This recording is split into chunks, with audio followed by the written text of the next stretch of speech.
Again, it's just really good seeing them up against each other.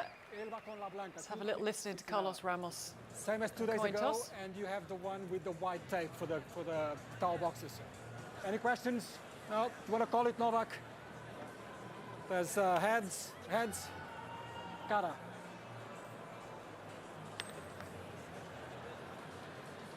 Tails, Rafa. Serve, okay, and photo that way, please.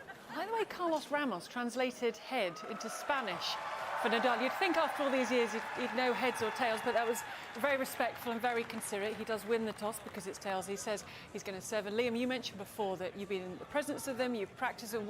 What's it like being on court with them? Yeah, I've practiced with them both in different situations. I actually warmed up Rafa on Arthur Ashe before a semi-final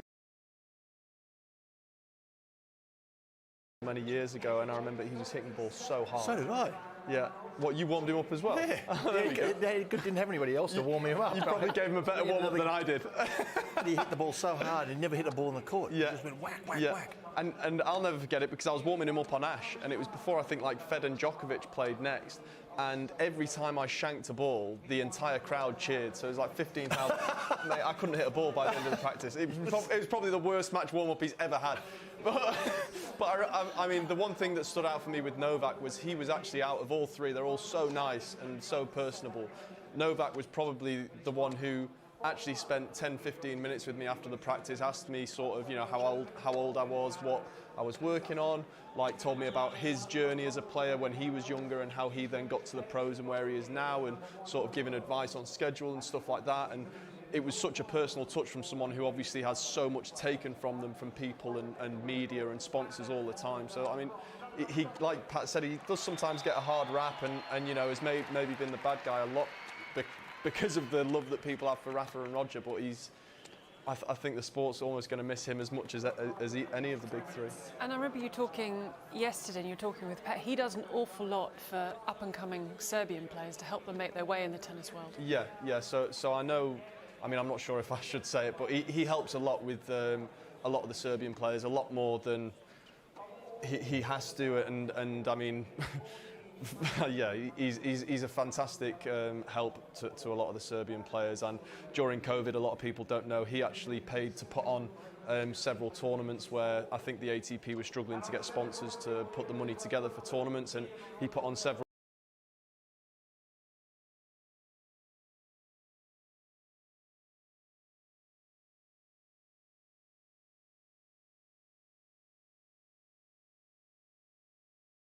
challenges and I think there was 1 or 2 250s as well in his home nation of Serbia. So, you know, again, the sport will miss Novak as much as anybody. The stuff he's done for the players and for the tour, it's still non-stop now with his work with the PTPA and all of that as well. Yeah, his charity work is phenomenal. I've never seen anybody donate so much money as well. So, you know, they're great humanitarians. They're great role models, these two players. And obviously, we're not going to lose Rafa forever. He's disappearing off the face of the earth. But you know, this will be, you know, he's certainly his second last public appearance as a pro, and he's going to give it 110%. I can tell you that much. Yeah, I wouldn't blame him if he goes and sits on his boat for a little bit at the end of the season. He just enjoys them. So if he's able to relax and stop, but there'll be exhibitions, there'll be other times, he will be back. But again, just to see them going through the warm-up, going through the routine, one final time against each other, Pat. Yeah, well, that's right. They've played each other so much, and there's so many. They know each other's games inside out, of course. So they'll be moving quickly to positions where they know that they've got the opponent's got. How ridiculous are those numbers? There's a lot of big numbers there. Yeah, I mean, it is insane, isn't it? I mean, the majors and career titles. Okay, they've won some. There's a few smaller ones in there, but not many smaller ones. But 99 and 92. And even the small ones are Olympic gold medals, and that's not bad, even having won. No, I mean smaller tournaments. I mean, okay. as in titles, but not the Rafa's only had 209 weeks at number one. I mean, yes. The numbers are just they're insane. I mean, as a young guy coming up and wanting to play tennis, I just kind of wanted to win a tournament, want to win one Grand Slam and one Davis Cup. Yeah. That was enough. Never thought of 24 or 25. I want to win 25 Grand Slams or 10 or 20. I mean, these numbers are absolutely insane. And we said this with Sampras, nobody will ever get to that many. And then before you know it, Federer was passed up to him and passed him. So, yeah, it's these players are absolutely, they're greats of all time. And Liam, you're going to be commentating on the final meeting between Rafa Nadal and Novak Djokovic, so we've got to let you get to the commentary box. And Pat, what we get to do is we get to enjoy this. We get to appreciate what we're seeing. Yeah, well, why not? And why not? I mean, as I said, Rafa has I've talked quite a bit about it this week, but Rafa is somebody who really changed the game extremely. He's a young Spanish player who came in with a really powerful rackets, really heavy topspins, this new strings. Everything that he did was sort of almost maximised by his physical ability, his mental toughness, and technology. And he brought in some stuff that nobody could really handle. He's a one-off, and I don't know if we'll ever see another Rafa Nadal, anybody played like him, for that matter. Very much looking forward to this. Let's join your commentators of Liam Brodie and Adam Fielder. Yes, thank you very much, Gigi. Cannot wait for this one. For the final time, Rafael Nadal against Novak Djokovic.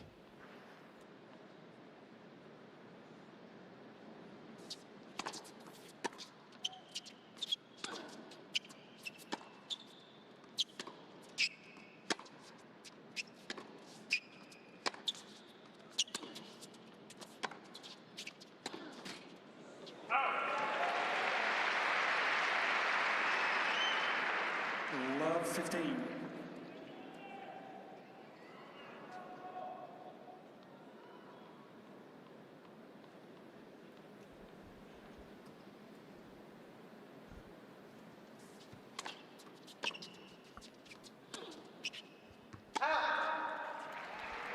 Well, he started a little slowly yesterday, or 2 days ago, I should say.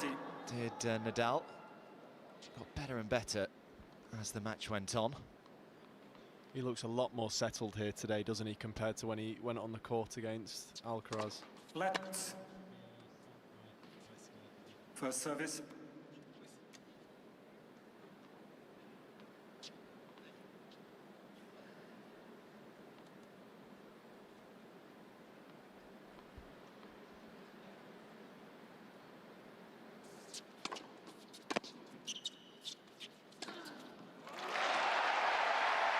Seen that forehand so many times over the years. 15, As a 20. right-hander playing against Rafael Nadal, it is your worst nightmare. That's why Novak has done so well with that backhand of his over the years. Can just go either way with it.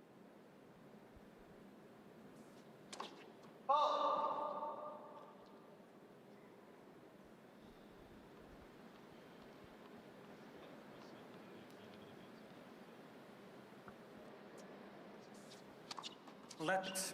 Second service. I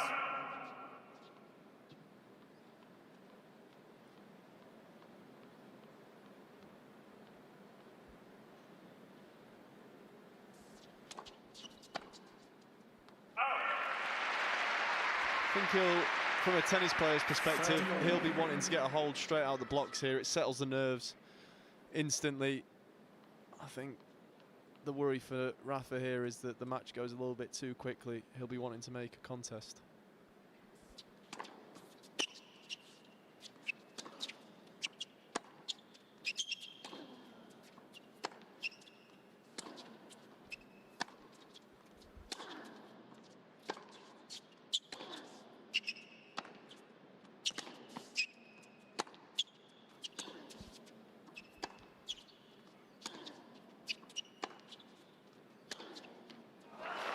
Try to whip that forehand. Find a pretty short angle there, Nadal. Djokovic just rock solid. And an early break point.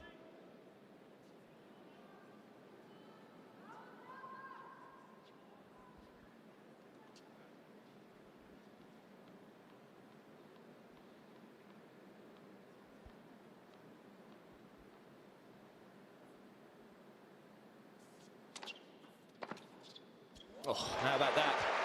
For a return, what a start for Novak Djokovic. First game.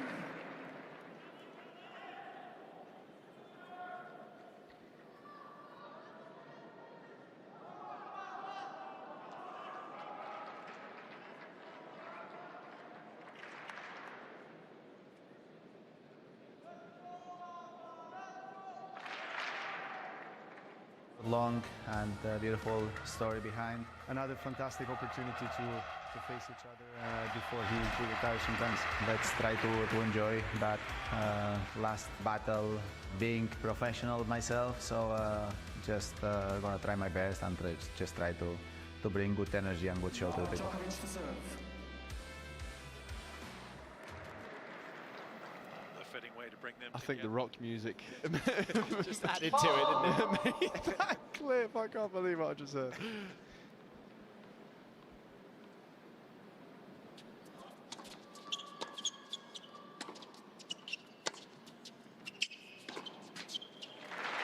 I think both players just relishing this moment. It has been quite the rivalry since the first time they played each other all the way back in 2006. The Roland Garros quarter-final that year, and they have played some classics over the years. Oh. 2012 Australian Open final, Djokovic winning that one 7-5 in the fifth.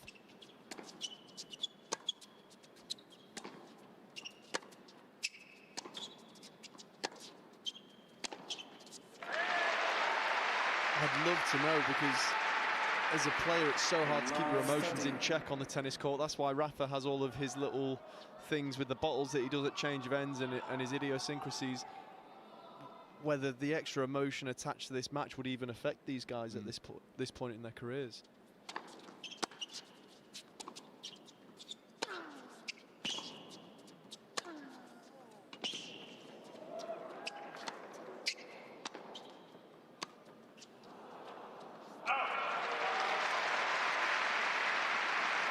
Still see how frustrated he gets, Nadal, when he misses a shot that he thinks he shouldn't. I think he's more bothered about missing unforced errors than he is about his career ending. And this is lovely as well, isn't it, for Nadal? Baby Rafa watching on, his wife, his family.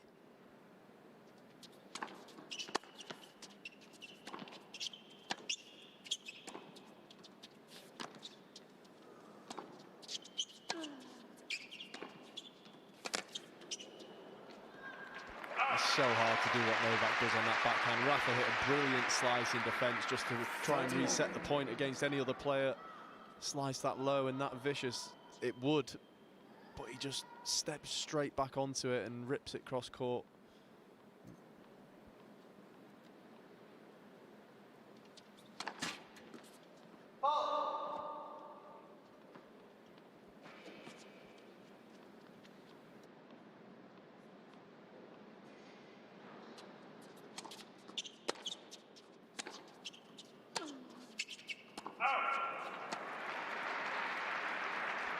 You're going to see errors creeping in from Nadal, just lack of matches. Remember, his last competitive match was against this man at the Olympic Games back on the 29th of July. That was the second round of the Olympics. Djokovic winning that one 6-1, 6-4.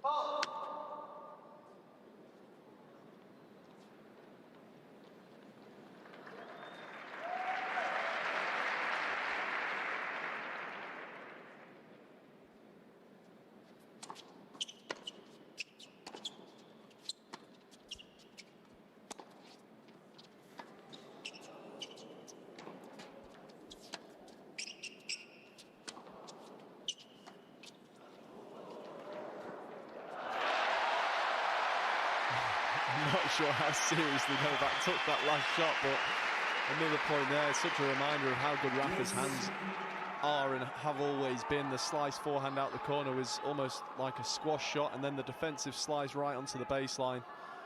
We always talk about how good he has been physically and mentally, but he's got some of the best touch and feel on the tour.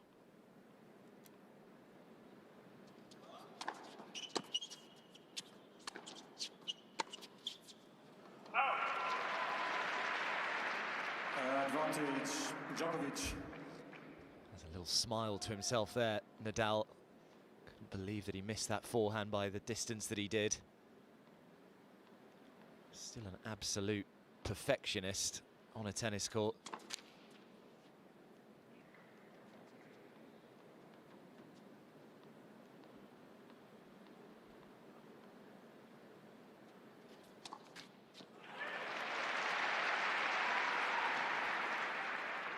Deuce.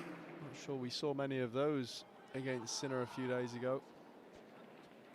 He was noticeably struggling, wasn't he, against Sinner with that kind of right shoulder injury, it looked like.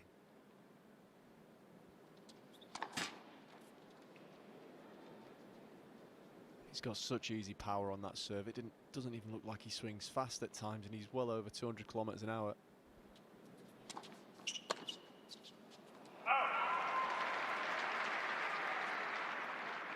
Advantage, Djokovic.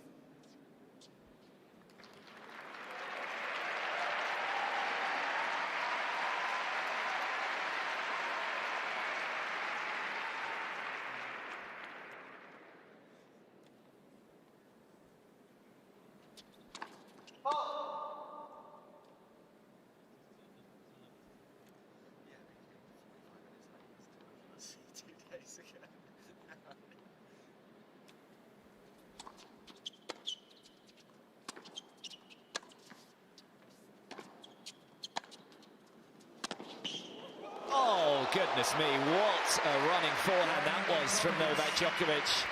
Absolutely magnificent. Djokovic leads 2 games to 0. That's the classic Rafa forehand.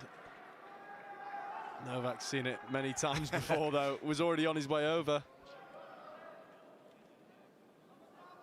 Just the 60 meetings at tour level between these two. 31-29 in Djokovic's favour.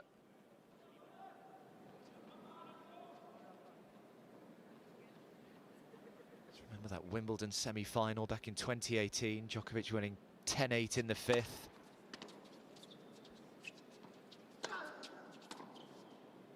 Oh, he's made that as well. A little round of applause from Rafa.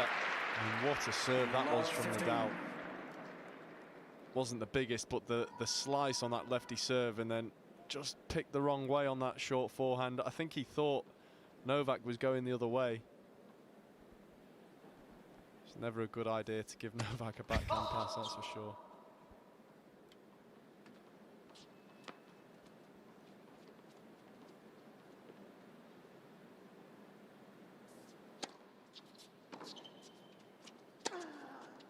Yep. Seen that a few times. 15 all. It's one of the true sightings of the Nadal forehand. It's going to be missed. Spent 15 or 20 years of watching that ball fly past his opponents. Can't think of another player on tour who has a forehand like that.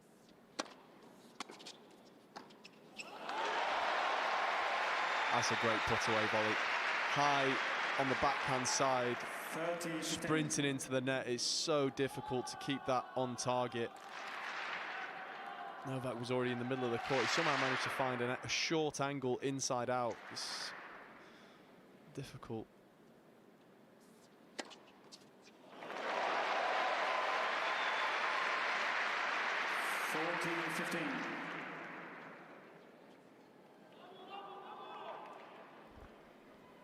It's an interesting one for any tennis players out there.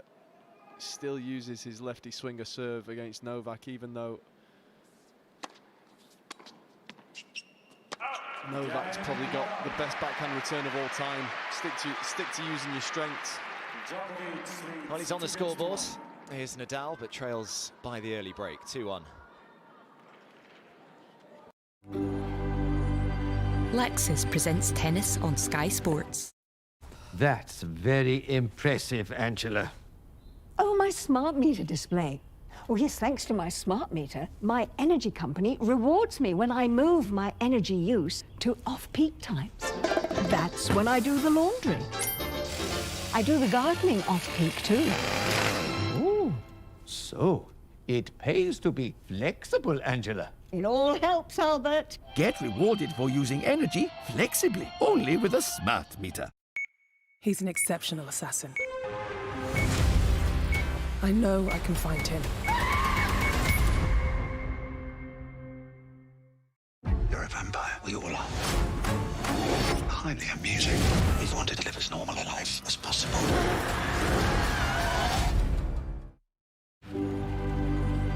Lexus presents tennis on Sky Sports.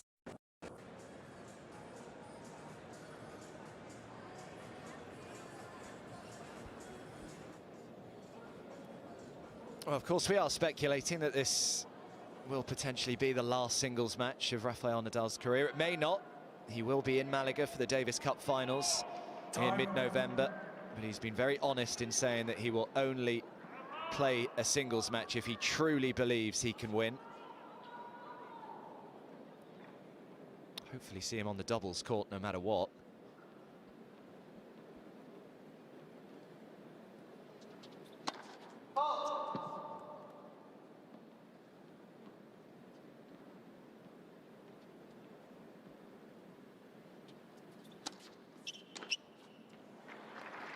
I thought it was nice of Djokovic, Liam, kind of just shows the respect that he has for Rafael Nadal, that in his social media post when Nadal mentioned that he was retiring, he said, "I wish you the best possible farewell in Malaga with your Davis Cup of Spain, and I will be there in person to pay respect to your stellar career." So Djokovic will be going to Malaga.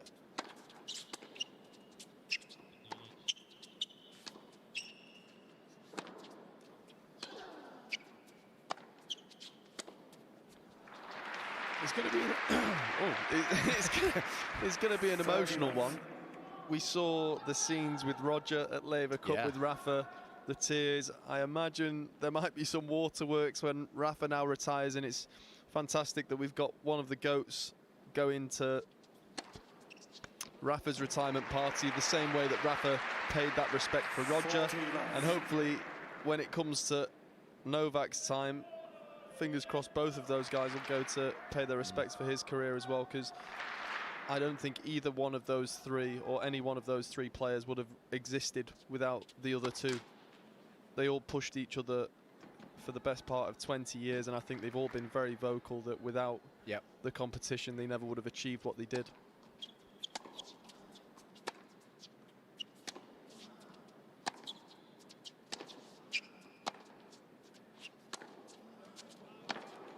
Oh, no way. Well, that's even better than the one he hit earlier on.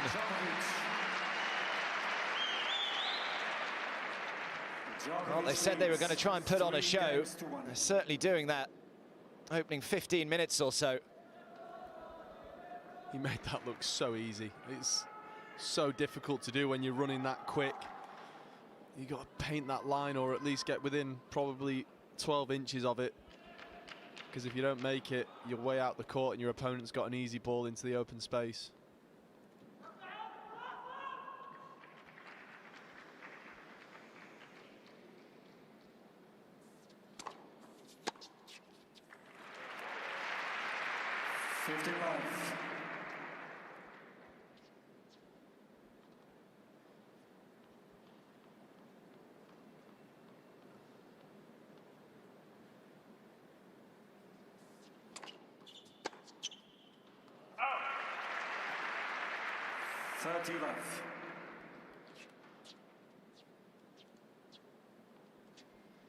Yeah, there's Rafa's dad. Been a constant source of support throughout his career.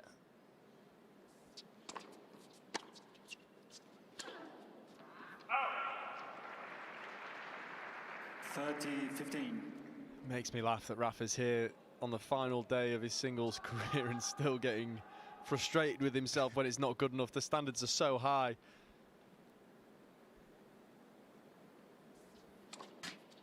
That competitive spirit's just ingrained within his very being.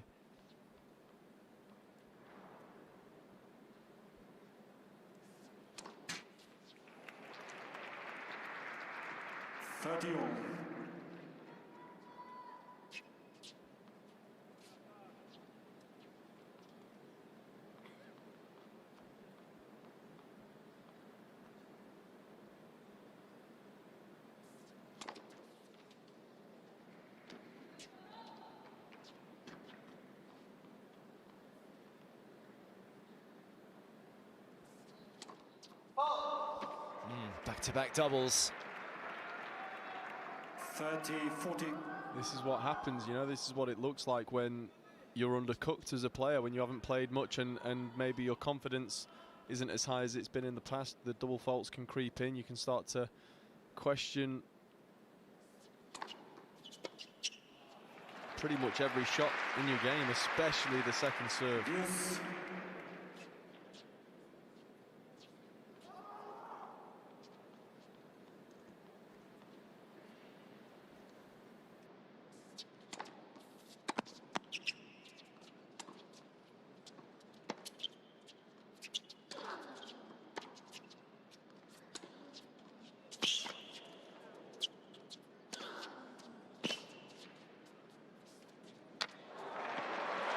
That's lovely touch from Rafael Nadal.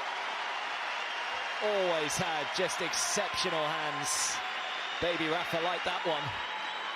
Advantage now.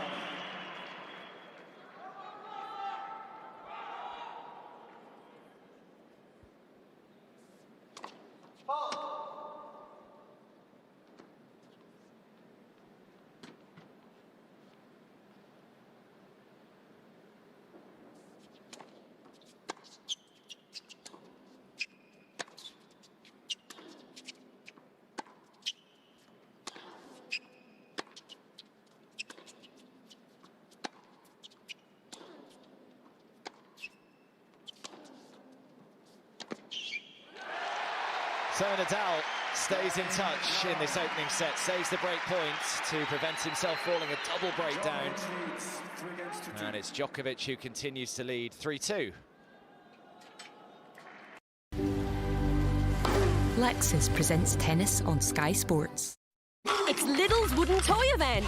Enjoy 10% off the range with Lidl Plus. Catch this Brio-compatible train set at $13.49. Cook up a storm in this play kitchen, now $44.99. Or grab a basket for $8.99.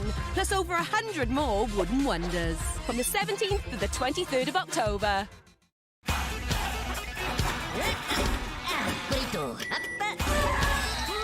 Buy and keep Despicable Me 4. Available now in Sky Store. 3 more live games in the Premier League, including Liverpool versus Chelsea. Watch all the action live on Sky Sports. People don't really see me. Not at all, actually.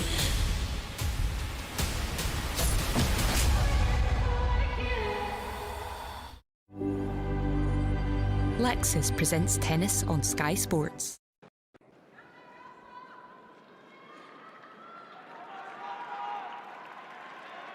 Yeah, important hold for Nadal in that last game.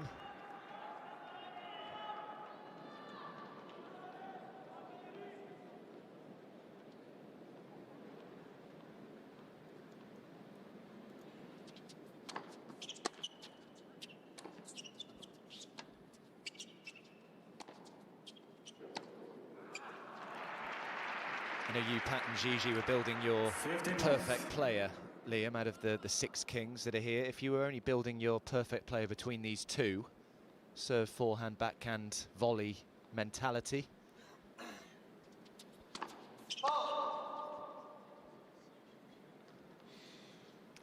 I'm going to have a second to think about that.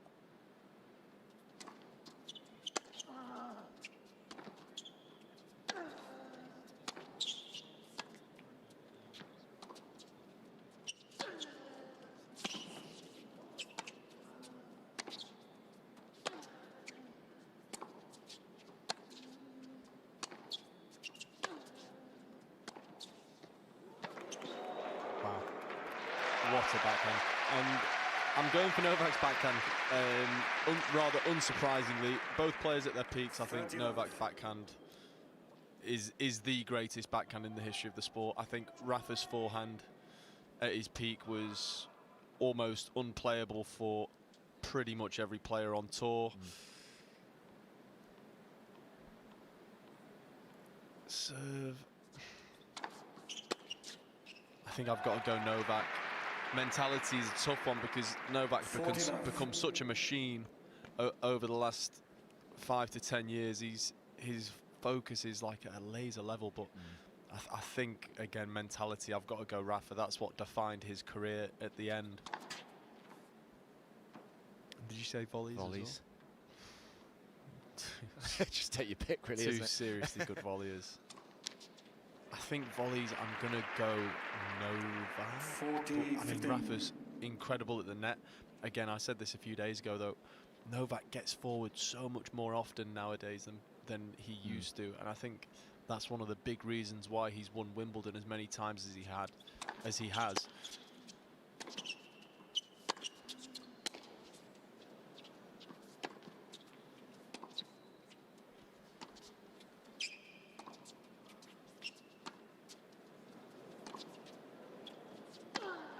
Oh, yes, vintage Rafael Nadal.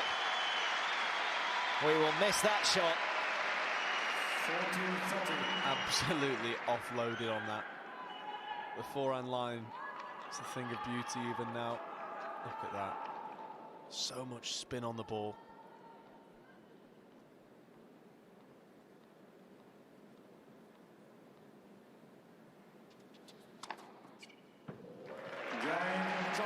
One thing I think I've also been at fault for in the past is Novak's defence has been so good, forehand and backhand, that I think sometimes we forget about his offensive game and how well he comes to the net. I think, like I said, for him to be as successful as he's been at Wimbledon, you can't do that without being comfortable up at the net. Obviously, Rafa's won Wimbledon, is it twice? Once, twice? Which I think also shows how comfortable he is at the net. But I just think Novak, for me, because he's there, in my opinion, a higher percentage of the time, and often coming in and playing tougher volleys sometimes than Rafa, whereas Rafa finishes really well at the net. He almost knocks the balls off. So it's a combination of the two, I suppose. Yeah. Two of his 22 Grand Slam titles coming at Wimbledon. 2008 and 2010. That 2008 one will live long in the memory. That five-setter against Roger Federer, 9-7 in the fifth. In the dark, nearly.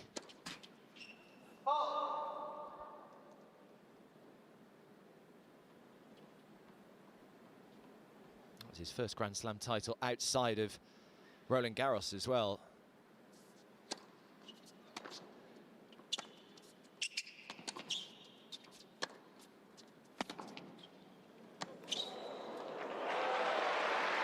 I love how easy these guys make the game look. I think that's why so many fans around the world fell in love with them as athletes and as people. The grace they both have on the court, obviously such differing styles, but when the ball comes off their strings, it looks like they're not even breaking a sweat.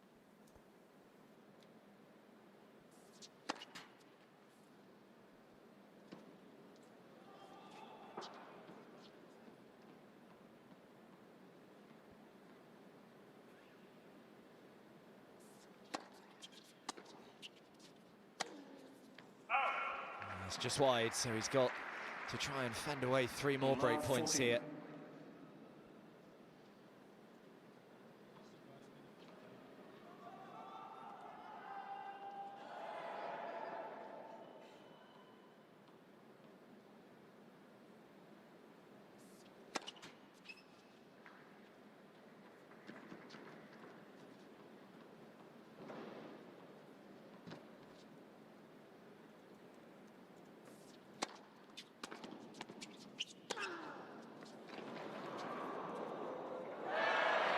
Just clattered into the big jumbotron that hangs above this stadium.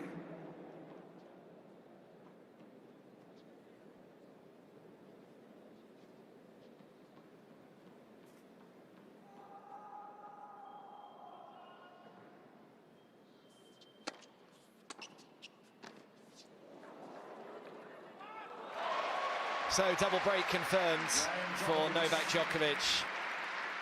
And in a few moments' time, he will serve for the opening set, leading by 5 games to 2.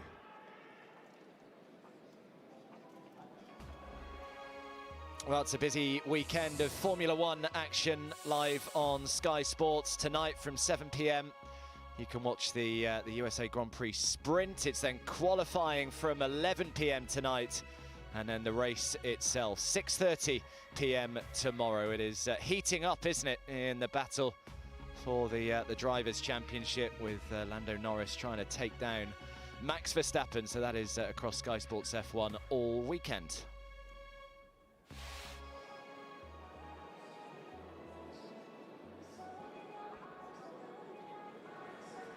Oh, good news for Djokovic. No real sign of that right shoulder injury that did seem to be plaguing him in his match with Jannik Sinner. It's going to be interesting to see how Sinner is actually today against Carlos Alcaraz, because it looked as though Sinner was also struggling with a left leg injury throughout his match with Djokovic. Didn't prevent him from playing some incredible tennis in that match, but yeah, just something to keep an eye on. There He's a familiar face, Eddie Hearn.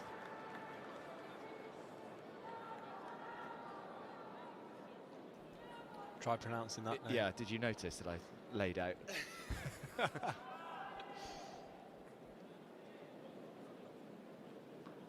So Djokovic with new balls, serving for the opening set.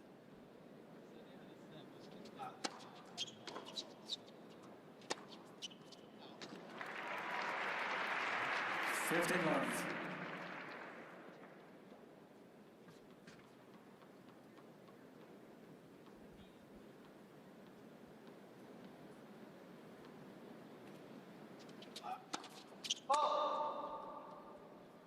He's definitely not looking to take it easy on Rafa today, that's for sure.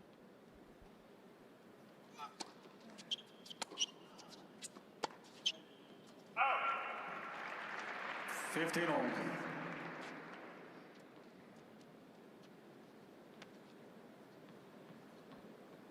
Taking a week off next week is Djokovic. Won't be playing Vienna or Basel.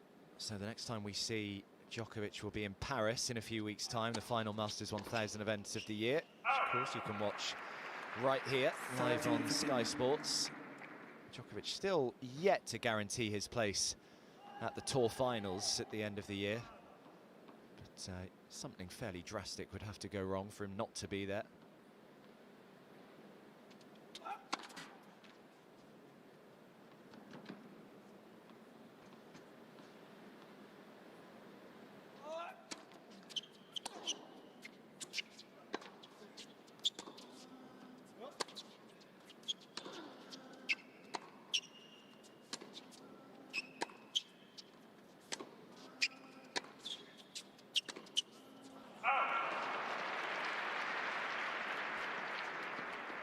$40-15. So 2 set points to Novak Djokovic. It's almost alien to see him missing some of these shots. You see him line up for a backhand and it just flies wide. It's so uncharacteristic. So the first set belongs to Novak Djokovic. And what can Rafael Nadal find in potentially his final ever set on a singles court?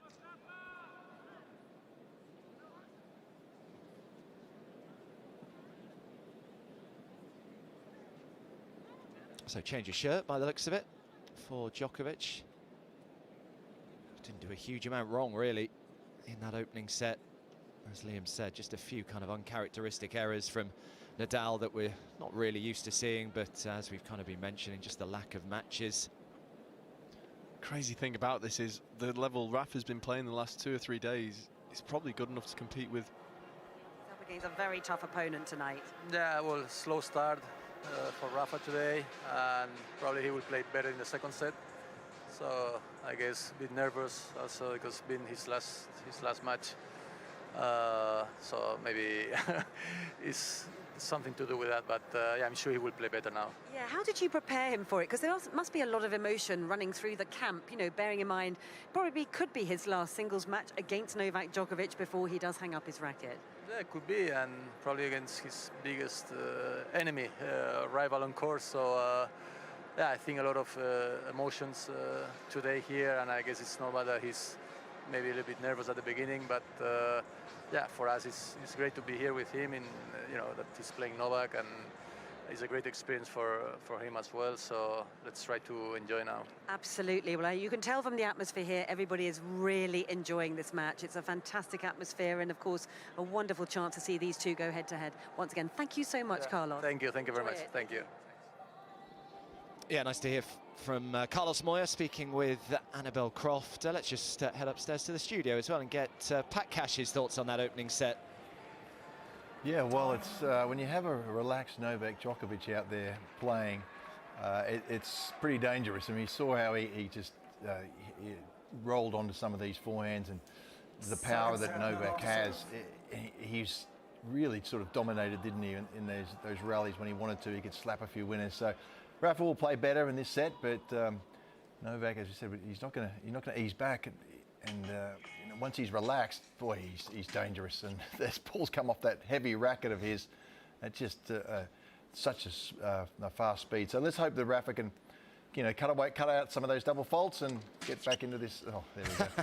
Spoke too soon. The kiss of death. All right, well, he definitely has to cut those out if he's going to have a chance. So hopefully he can continue up from now on. Yeah, they have just been plaguing Rafa in that first set. Quite a few doubles that he hit.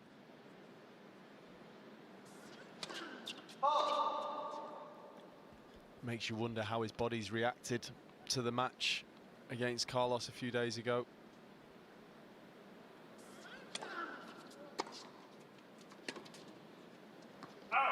He didn't look himself against Carlos, but he looks a shade of what he looked like against Carlos again.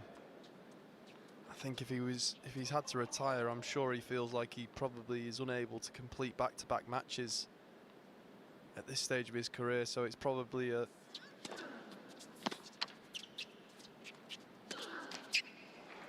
step or two too far for what his body can do now. Yeah, I don't know if it was telling from Carlos Moya or whether it was almost just a slip of the tongue when he said this will be Nadal's last ever match. I don't know whether he knows something that we don't in terms of the Davis Cup, but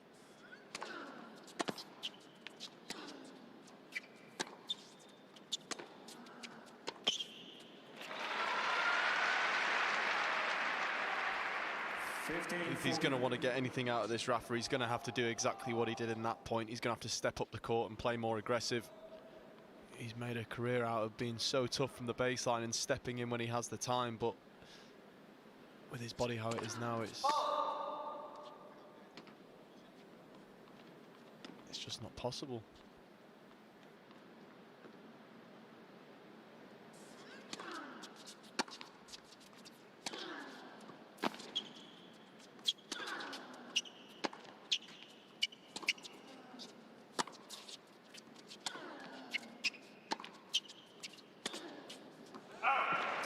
Flurry of errors, unfortunately, for Nadal. And Djokovic now is set and a break to the good. This is not quite the goodbye that Rafael Nadal was hoping for. This is kind of what I was worried about with Carlos, but I mean, that's the tough thing about Novak Djokovic. He just does not miss balls, so if you're feeling slightly off it, and I'm sure Rafa feels more than slightly off it, you're facing probably the worst guy on planet Earth to play. He does not give you a single cheap point.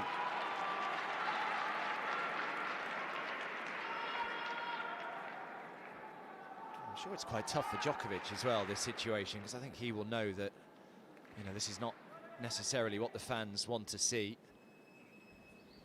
It's a nice poster there.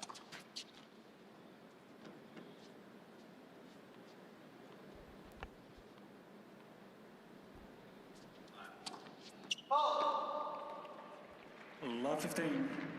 They do say double faults are contagious.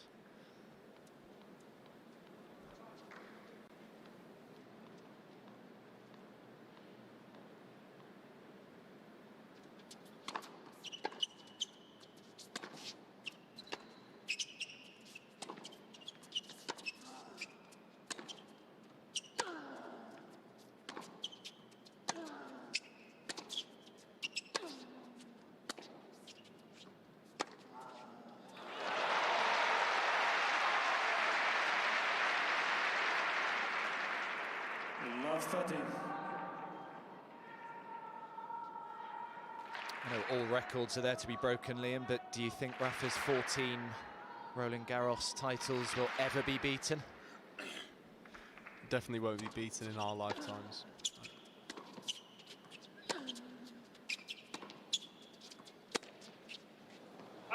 I'm not sure this sport will be played long enough to give somebody a chance to beat that record, to get 14 in 20 years or whatever it is. I mean, and that's with injuries around it. He's got, like, what is it, like a 95% win percentage at the Roland Garros.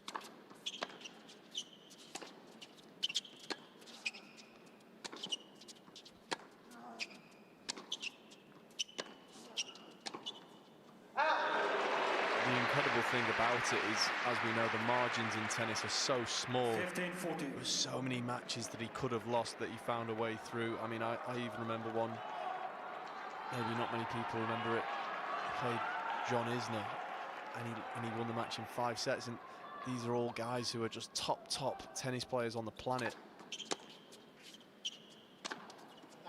It's not like he was just beating random guys, futures players or club players. He was beating the best players from the United States, from France, from Spain, from Germany, from Australia, consistently for 20 years in a sport where 1 point can make the difference between winning and losing.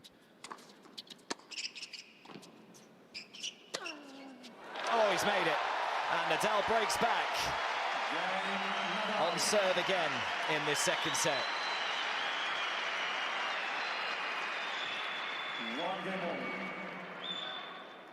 I just wish this event had been on outdoor clay, because even at this stage of his career, I think it would have been a far more interesting contest. In his last Roland Garros, he lost to Sasha Zverev, and it was an incredibly close, high-level match, and Zverev went all the way to the final after that.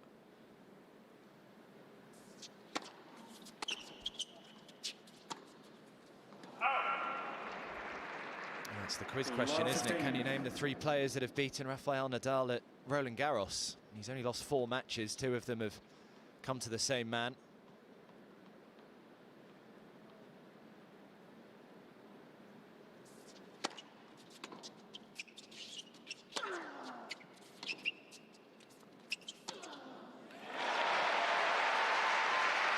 And that man is sharing a court with him at the moment. 15-all. Djokovic, who beat Nadal at Roland Garros in 2021 in the semi-finals and in the quarter-finals of 2015. Alexander Zverev, as Liam was just mentioning, this year. And the only other man was Robin Soderling back in 2009. To win 112 of your 116 matches is just ridiculous. You can count the people to have beaten him on one hand. Yeah. Which would suggest it's a pretty good career.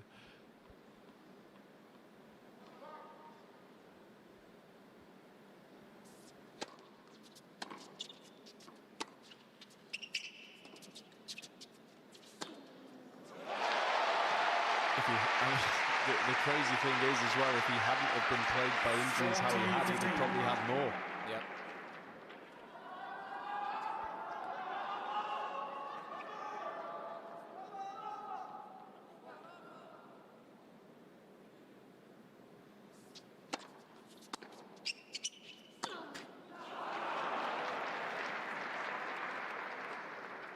$40-30.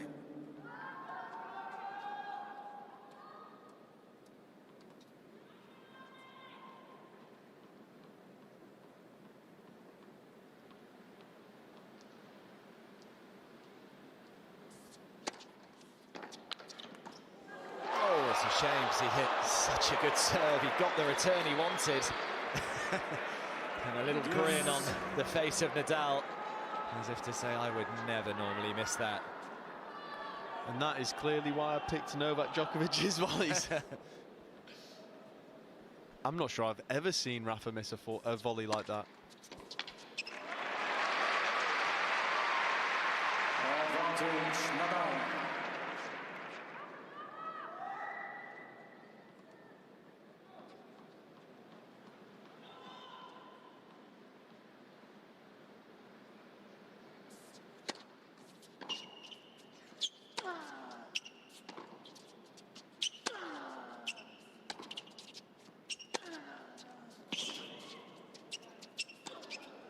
Well done from Nadal. And from being an early breakdown in this second set, he now finds himself ahead. Good response from the Spaniard to lead 2-1. Lexus presents tennis on Sky Sports. It's Lidl's wooden toy event. Enjoy 10% off the range with Lidl Plus. Catch this Brio-compatible train set at $13.49. Cook up a storm in this play kitchen, now $44.99. Or grab a basket for $8.99. Plus over 100 more wooden wonders. From the 17th to the 23rd of October. In Texas, the chase is on. The Pirelli United States Grand Prix, live on Sky Sports. Does anyone have a light? Everyone, light it up! Need a light over here? Light up your winter with our bright blockbusters, available now. Done rehearsal! Everyone on their A game. Cut.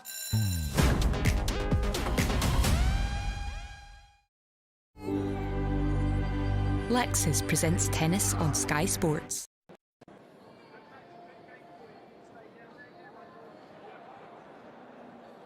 Well, it's going to be fascinating to see what Rafael Nadal chooses to do with his life when he does eventually hang the racket up in a few weeks' time. Of course, he's got the Rafael Nadal Academy in Mallorca. I'm sure he'll spend plenty of time there. I'm sure he'll spend plenty of time with the family.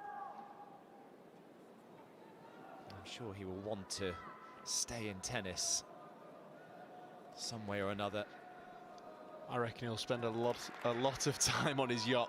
A lot of time on his yacht. He loves fishing, doesn't he? Yeah, a lot of time on the golf course. I played at the Challenger in Mallorca a month or two ago, and he does spend a lot of time around the academy. He gets a lot of face time in and around there with the players.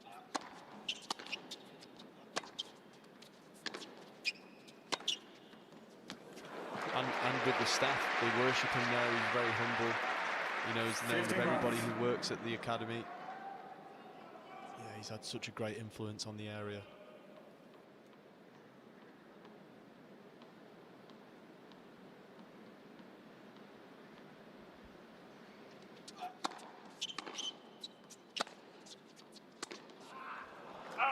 Yeah, the museum there is pretty cool as well. If you've never been and you are in Mallorca on your holidays, highly recommend a visit to the Rafael Nadal Academy. It is good fun for a couple of hours to go and look around the museum.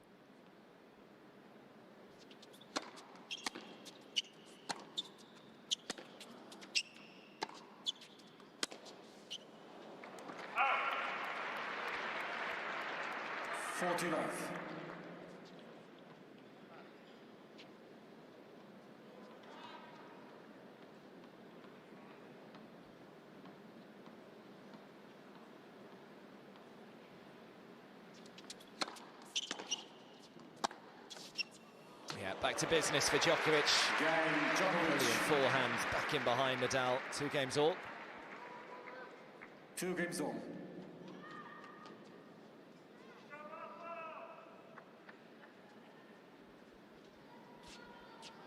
Yeah, they were all out having a bit of fun. The 6 kings, the last 24 hours or so, of course, they had yesterday off. It's good to see how well they all get on. About 15 years age gap between some of those guys. Yeah, maybe more.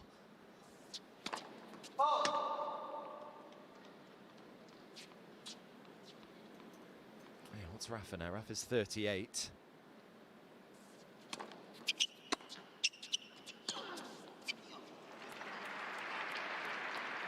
Love 15. Alcaraz and Rune 21.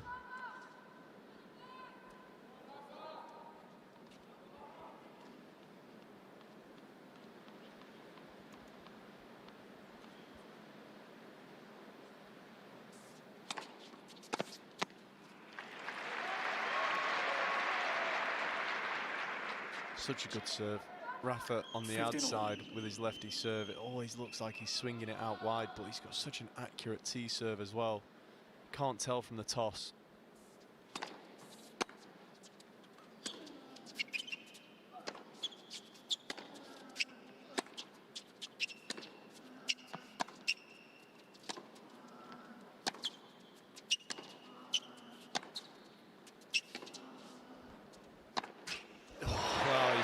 Made a couple of those forehand lines today, Djokovic.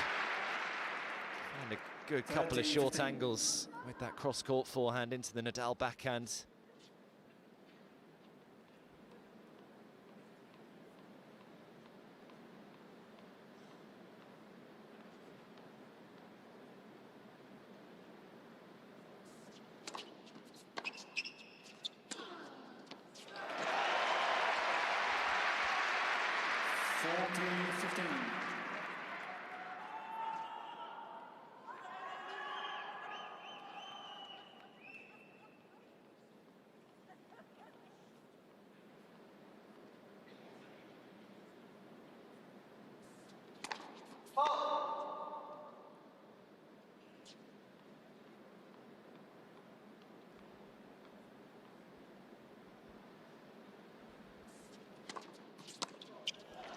Very good second serve from Nadal. Djokovic looking to be ultra aggressive there. Nadal just put it right into his body. And he leads 3-2. Lexus presents tennis on Sky Sports. I gotta be me. Not in here, Jordan. Sauce up your sandwich with limited edition Walkers and Heinz flavours.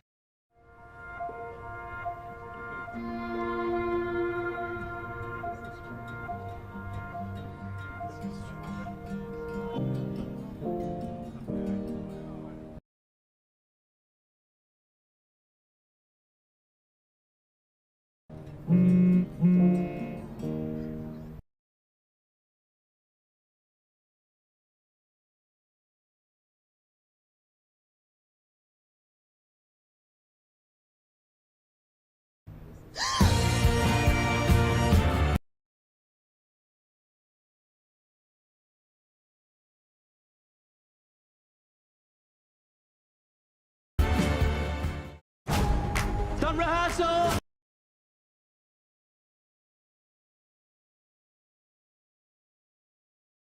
Everyone on their A game.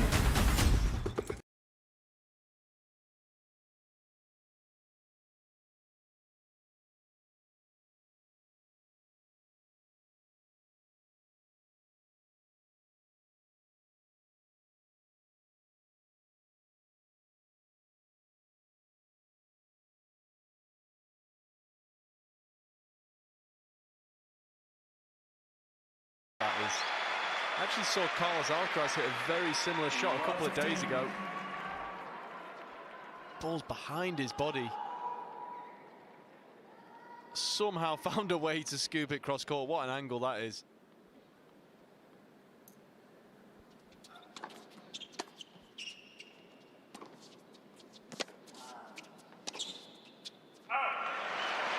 Okay, here's a chance. Love 30.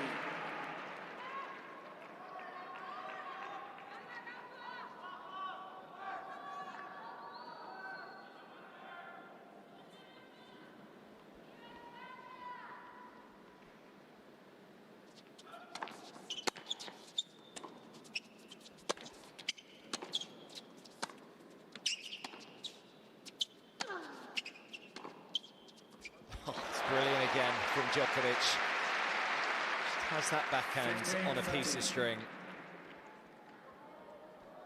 He makes it look so easy, doesn't he? Just never looks like missing when he takes those shots on.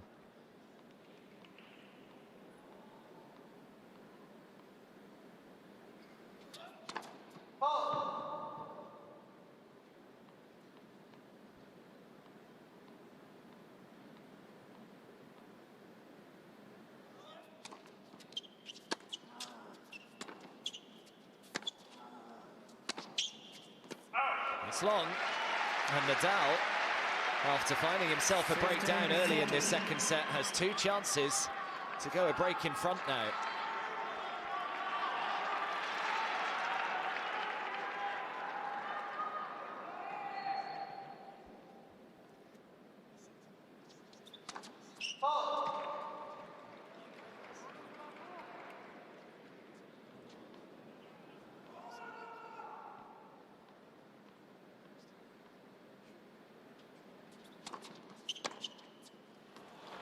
Out 30-40.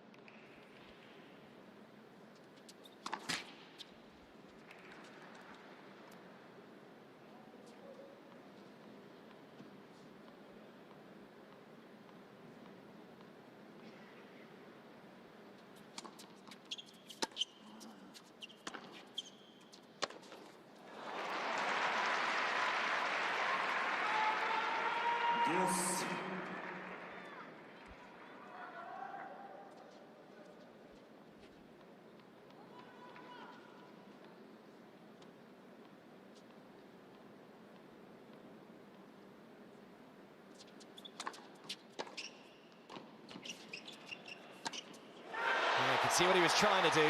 Just go back in behind Nadal, just didn't quite get hold of the volley there, Djokovic.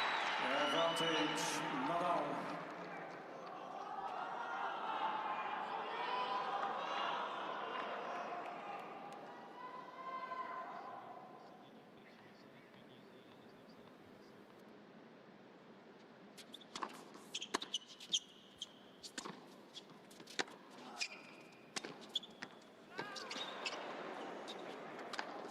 That's well watched.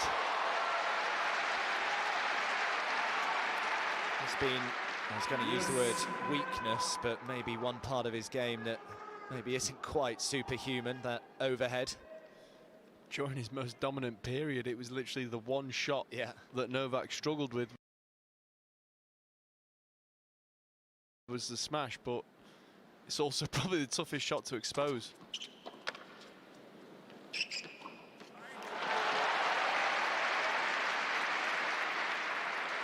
Advantage, Djokovic.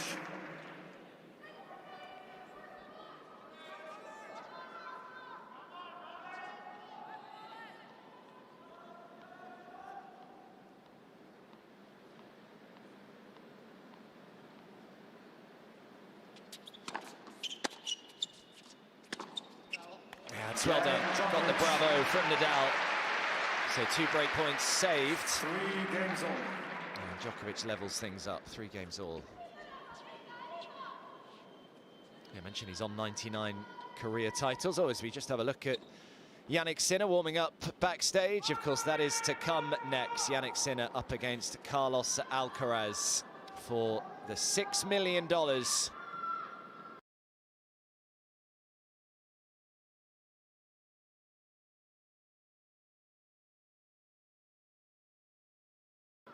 There is Carlos. Does he wear anything else but vests these days?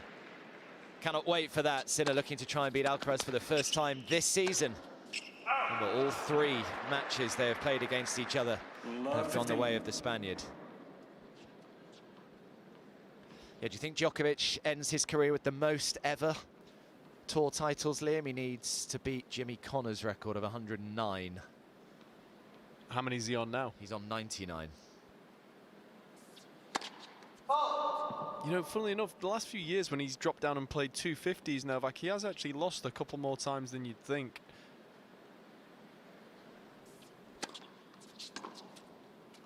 To win another 10 now, that's tough. Jimmy, I know, played till he was 40. Love 30. If Novak has that in him, then maybe he has a chance, but that's a long way away. Well, he did an interview this week, Djokovic, and in that interview he said, "I feel sorry for those who want me to retire because they will have to see me for a while longer yet."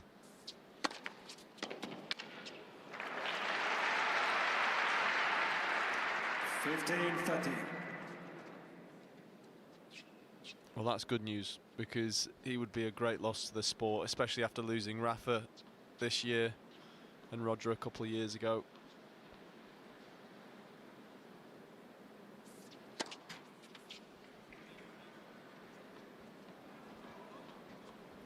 He's chasing Federer's haul of 103 titles. Next is Djokovic. Federer sits second on that list.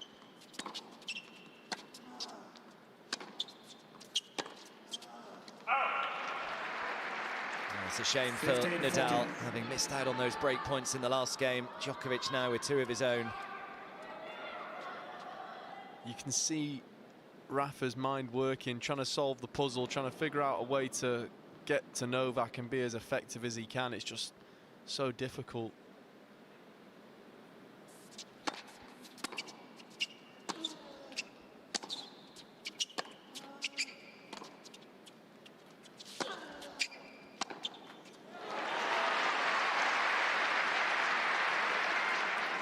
$30.40.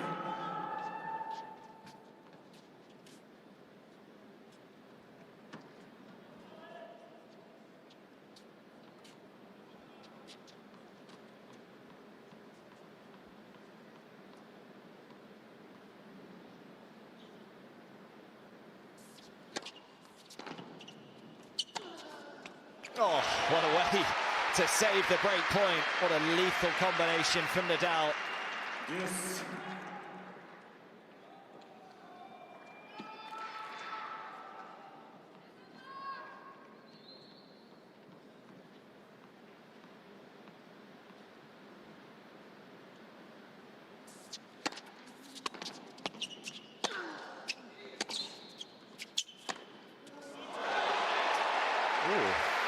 That was wide. It's been called in. Advantage now.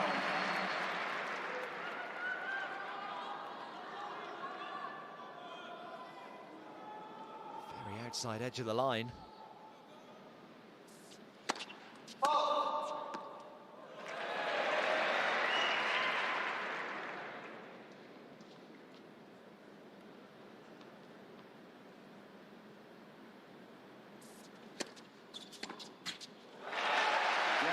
So now it's Nadal's turn to fight his way out of a bit of bother there. Saves a couple of break points and continues to lead in this second set.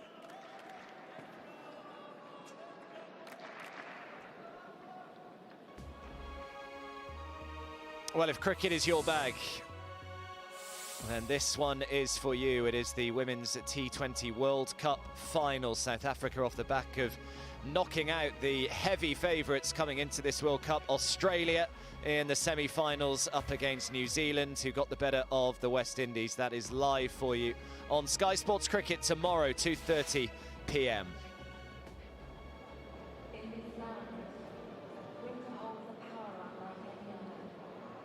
Big hold from Nadal. He's doing well here. He's digging in. Be typical of the man, wouldn't it, to take it to 3 sets? Apart from just being one of the greatest players of all time, Liam, how will you kind of fully remember Rafael Nadal when he does retire? I think for the inspiration that he gave to players around the world, to kids around the world, for me, he is the blueprint of how to carry yourself as a tennis player. You know, it's a cliche, but tennis has always been referred to as a gentleman's sport, and that's what Rafa Nadal is. He is the most humble competitor. He's kind to everybody around the tournament. He's fair with the opponents. You know, and Novak's the same, and I think that's why he's going to be such a miss as well. Just his influence in the locker room, it's irreplaceable.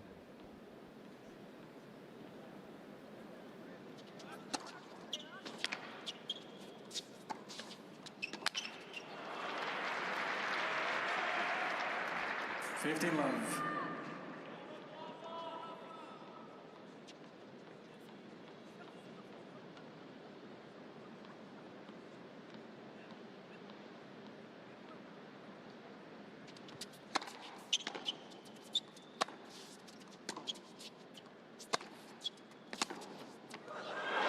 It's a beauty from Nadal. He was so strong on that outside leg. We've seen Alcaraz do that countless times this tournament, and Sinner. Well, this is where they learnt it from.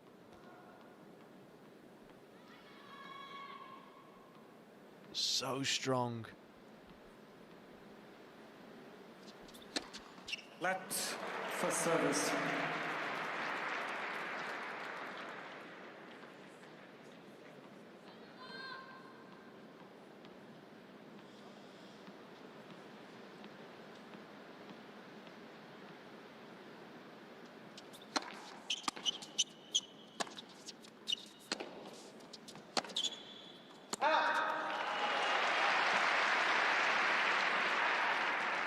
Fifteen 30.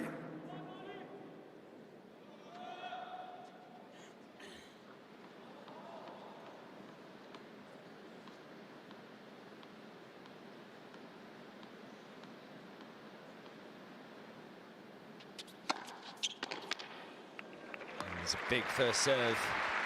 30 right when Djokovic needs it.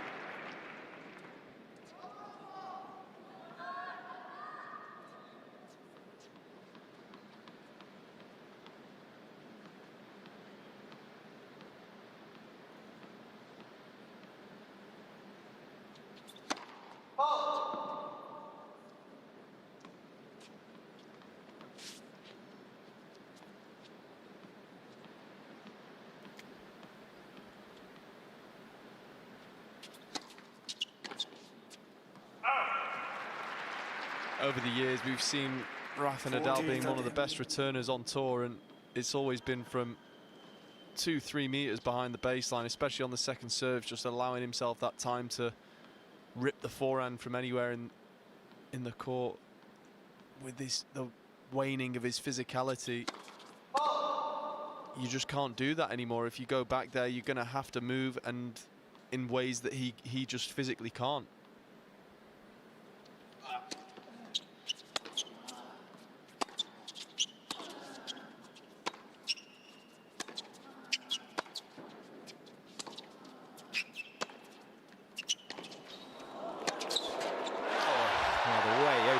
With his backhand there, Djokovic, so impressive, but good speed from Nadal to get over to it, hit a decent forehand back. He's in another Djokovic game here.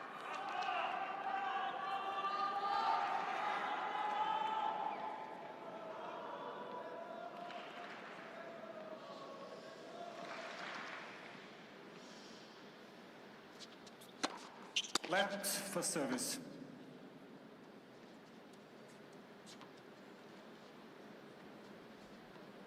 Even Carlos Ramos has come out of retirement for this week.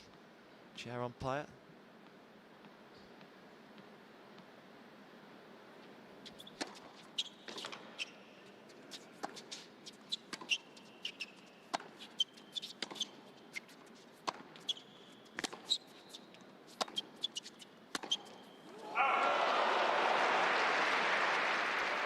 He unleashed on that one.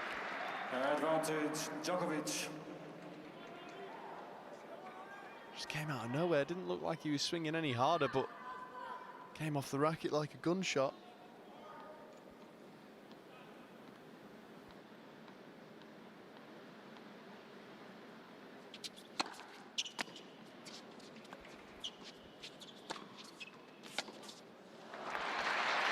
Well, another tough service game for Novak Djokovic, but another one that he just about comes through. 4 games on.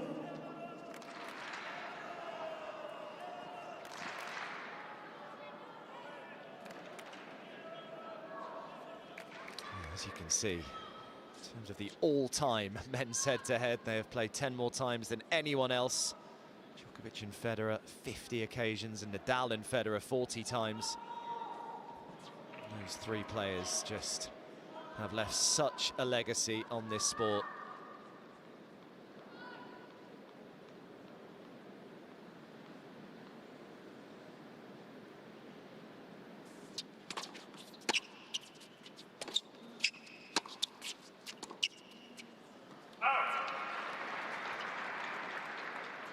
Love 15.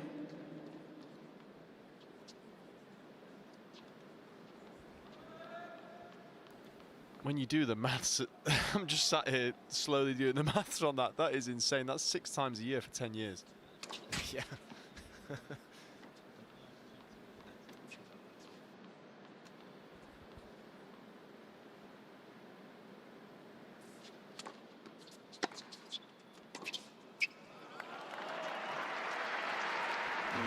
This is where Djokovic makes his move.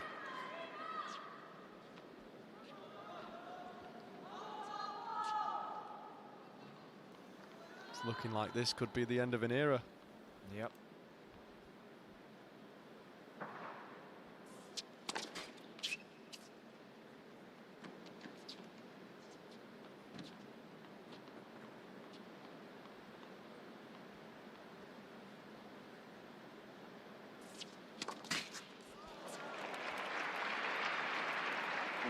And another double fault gives Novak Djokovic 3 break points.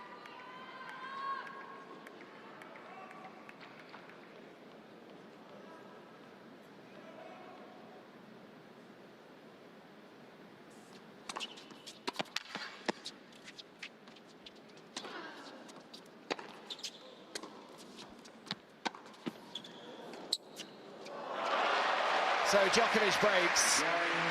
Another little wry grin on the face of Rafael Nadal. And in a few moments' time, Djokovic will serve for it at a set in 5-4.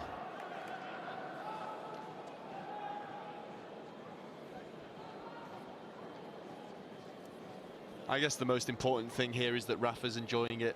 Yep. He's going out how he wants to on his terms. I think he will have known the risks.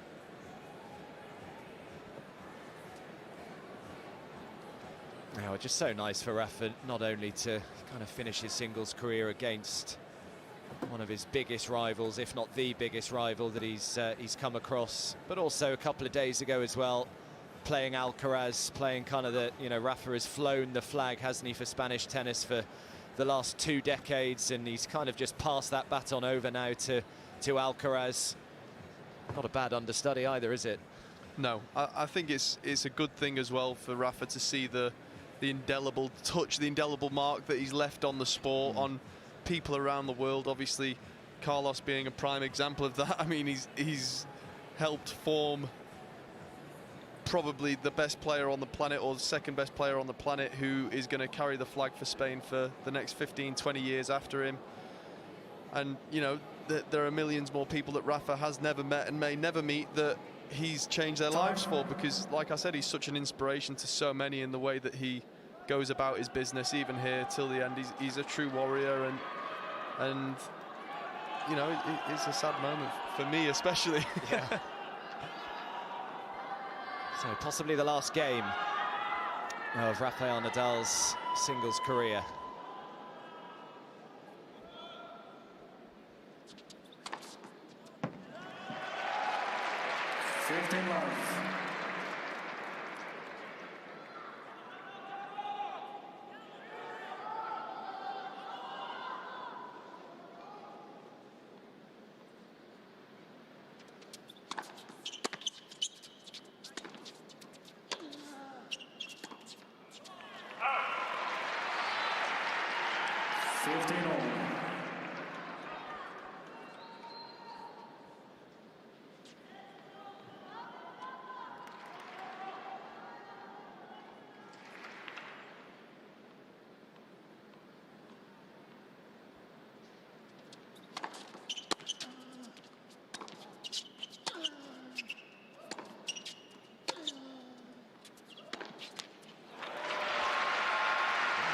Not done with yet. 15-30.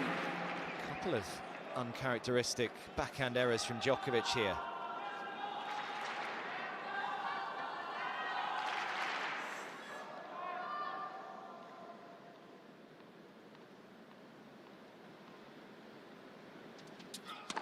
Left.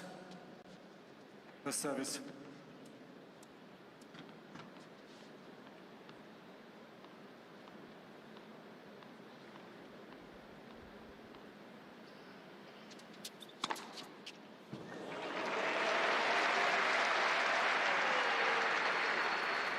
Speaking about Novak, that's something that's improved so much in his game over the last few years.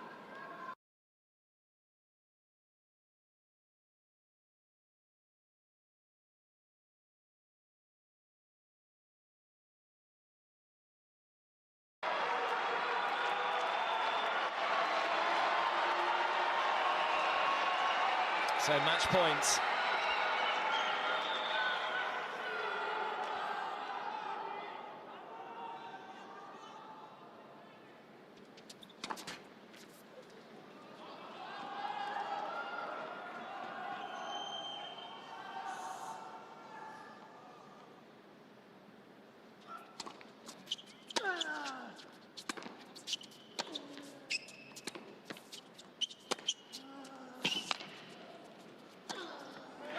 And Rafa doing what he always does. He is not giving up. One of the best points that he's played today. For so many years, Rafa's said you have to play every point like it's the last one of your career, and he's doing that right now.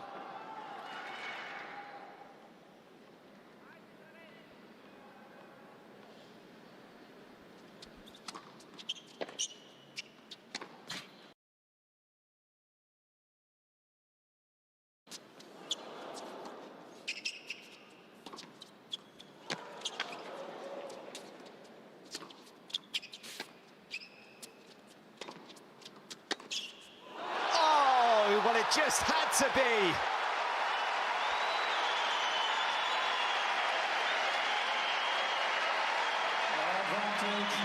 We had to get one, didn't we? One forehand pass on the run. What a beauty.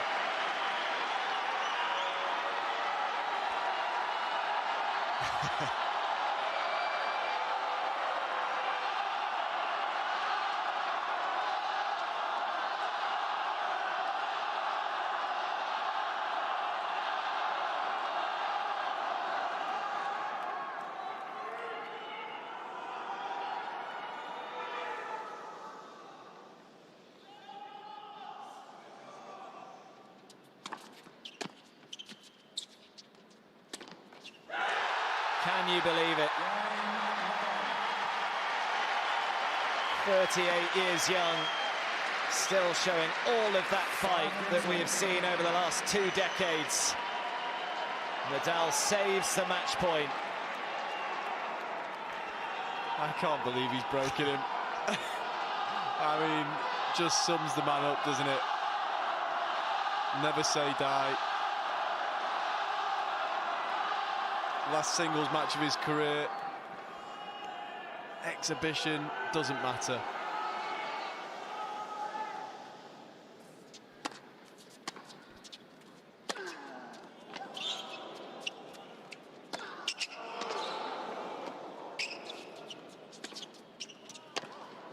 Oh! He's made it! You are kidding me!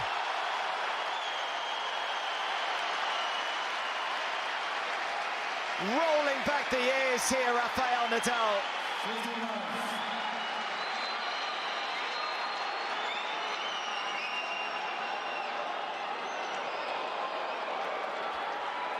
And that is probably the shot of the whole week.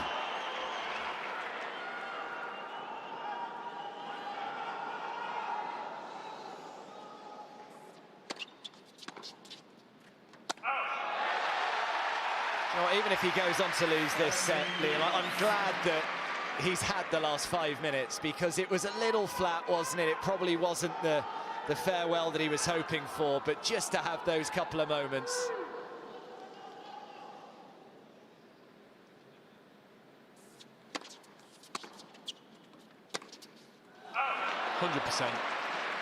It had the feeling of becoming a little bit of a procession, that Novak was just kind of biding his time and playing around a little bit, and he just ruffled Novak's feathers a little bit here. It went away from the game plan, that's for sure.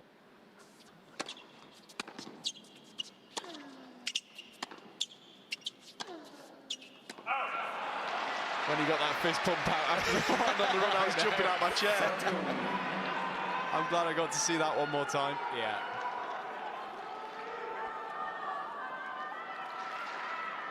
I'm sure the chance of Rafa as well just got the hairs on the back of his neck standing up.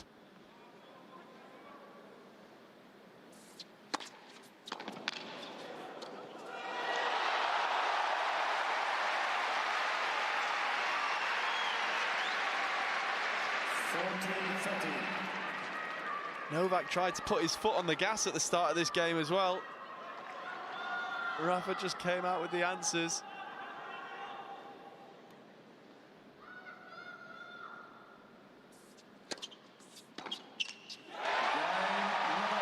And Nadal holds. Quite incredible. Saves the match point. Holds in the next game, and he now guarantees himself, at worst, a tie-break in set 2.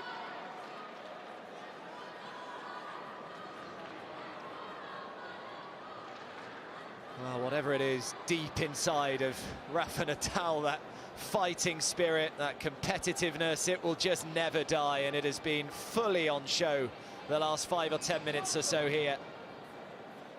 We should have known it wasn't the end. Novak just got a little bit shaky out of nowhere, whether the moment was getting to him a little bit, and all of a sudden we've got an inspired Rafa Nadal down the far end. I mean, those forehands were something special. On the run, we've seen that. He's made a career out of that. Seems pretty excited now. I know, all that nervous energy in his legs. Oh, it's been brilliant. So glad for him and for all the fans that have come in as well. Pretty great ticket to have, to say that you were there.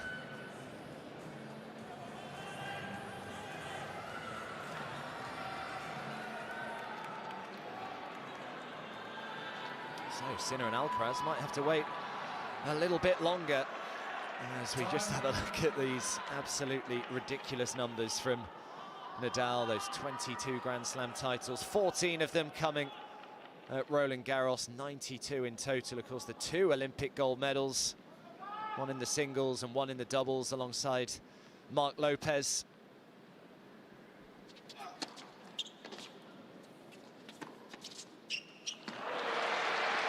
That's a smart ball.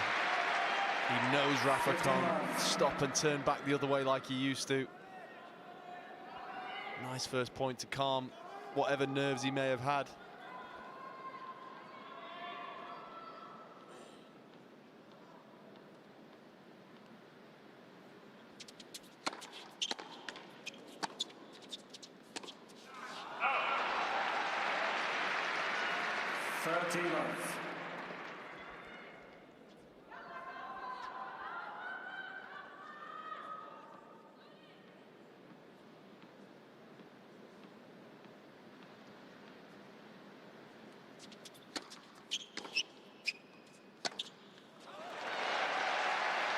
This has been a clinical game from Djokovic. 40 love. I'm sure if he can help it, he would rather not play a third set.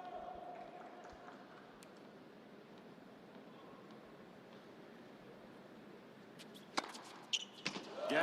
The ace to come through, so a tie-break required. 6 games all. Tie-break. I think Novak Djokovic is well and truly the tie-break king these last few years. To be honest, I thought the match was done when Novak served for it, so yeah. I wouldn't be surprised to see Rafa pull one more trick up from out of his sleeve. Yeah, his tie-break numbers, I spoke about them the other day. Absolutely extraordinary Djokovic over the last 5-6 years.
Trying to be very aggressive behind that second serve return. He was following it in as well, Nadal. He's definitely feeling it right now. Couple of lively forehands.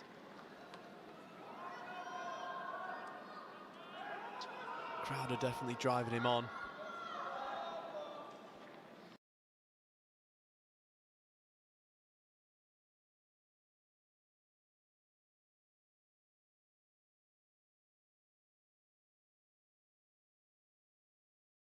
Saw certainly throughout the opening set. Just out of nowhere, I guess it's a little mentality change. Your opponent's serving for the match and all of a sudden you think, why not go after it? Just swinging free on the forehand, probably for the first time that we've seen in a long time.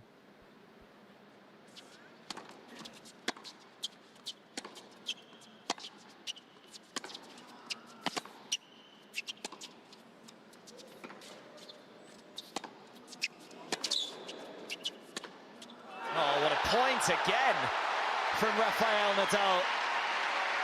Just getting better and better is the Spaniard.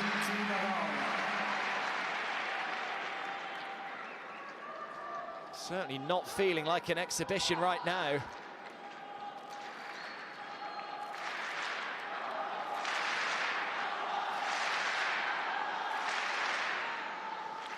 Looks very locked in all of a sudden.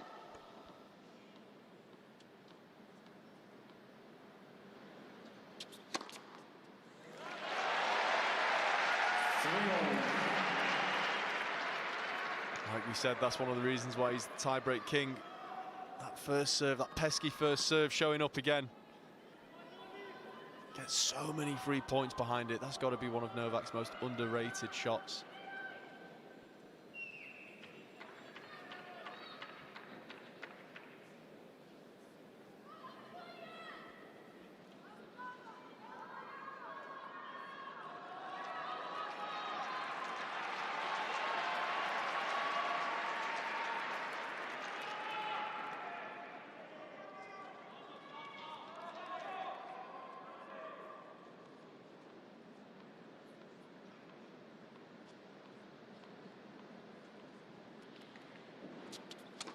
Let for service.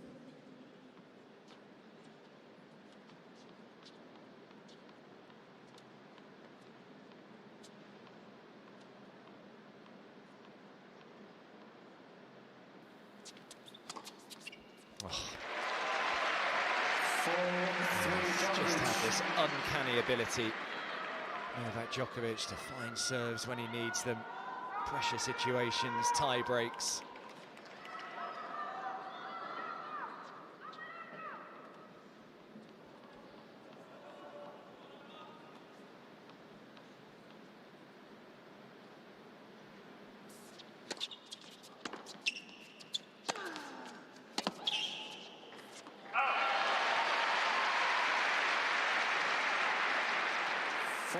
That's the problem here, though. He's giving it so much juice.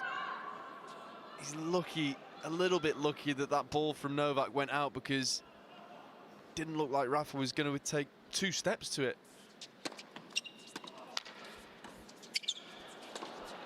Oh, he looks to be in pain there. Do you reckon that's why he went to the serve volley? Went to the serve volley, sort of stumbled in, and then didn't look like he even moved to the forehand volley. He went the right way, but it didn't look like he could put weight on the right foot. Is that the foot that he injured?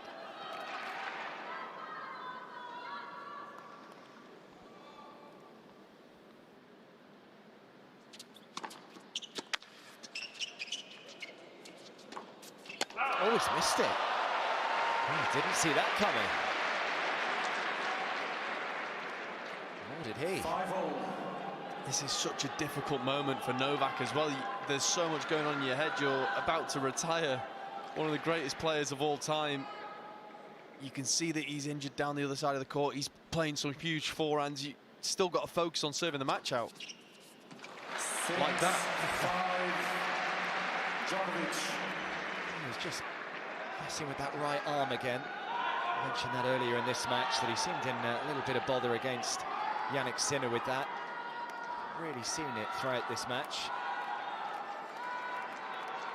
So Djokovic has a second look at a match point.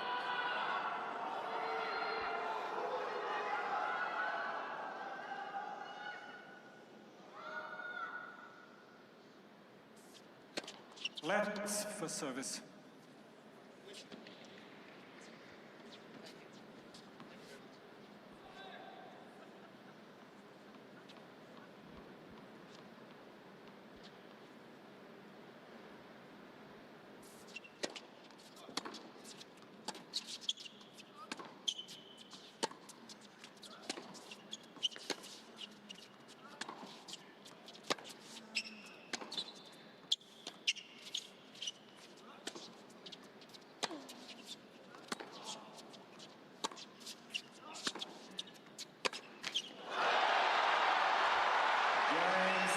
Well, one of the greatest tennis rivalries of all time comes to an end.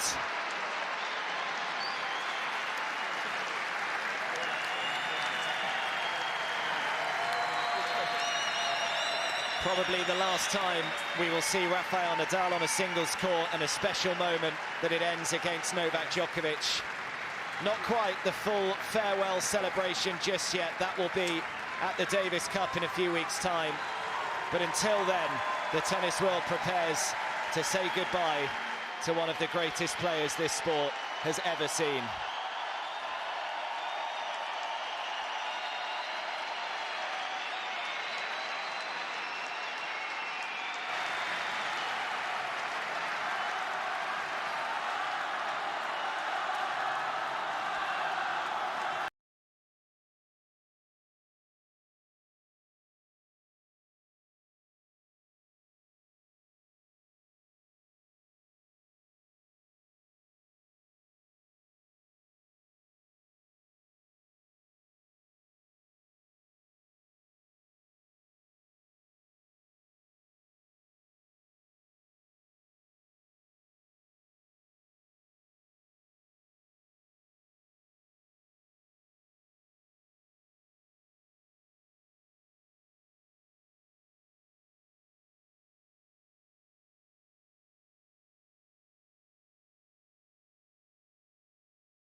Yes, I think there's going to be a short ceremony coming up for Rafa. But whilst we wait for that, let's just get a word from Pat Cash. Pat, that was pretty special. Certainly the last 20 minutes or so of that second set. It was vintage Rafa.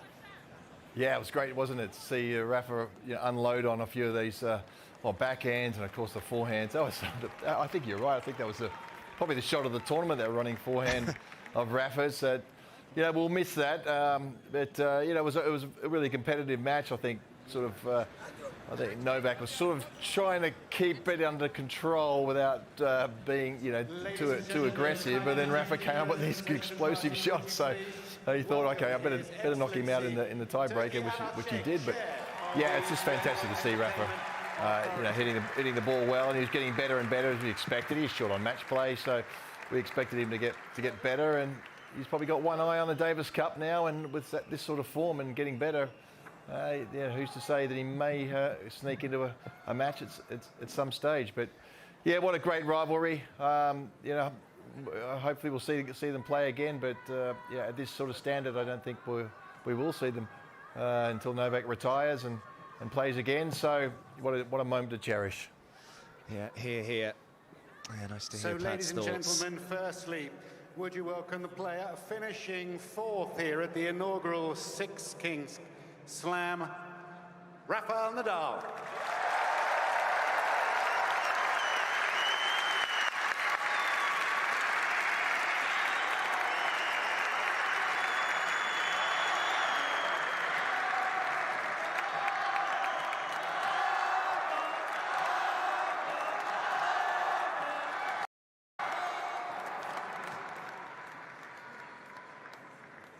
And we'll be hearing from Rafa in just a second.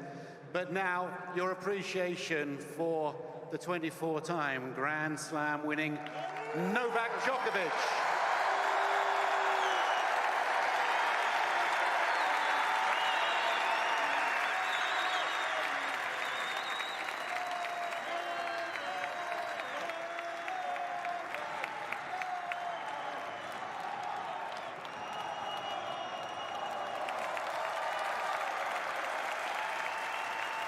And perhaps I could ask Novak to say a few words of perhaps appreciation for Rafa, but also a recognition of where we are and what this event has meant to you. Congratulations on your play.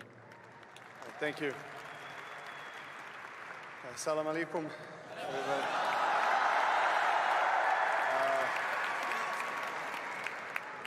First, want to thank His Excellency and the entire SELA team for organizing this incredible event. Congratulations, it was an amazing experience. Thank you for inviting us quite often now. It's been less than a year. I've been twice here in Riyadh playing tennis in front of one of the most passionate crowds, really amazing crowd.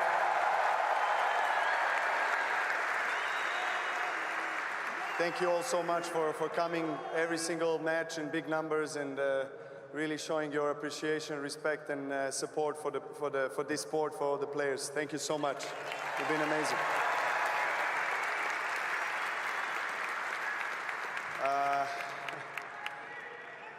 Now to Rafa.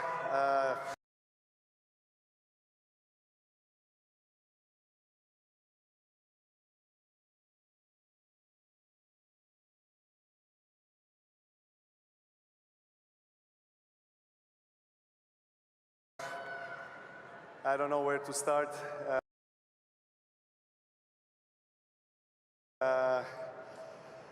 I'll go back to the very first match that we played against each other back in 2005, I think it was.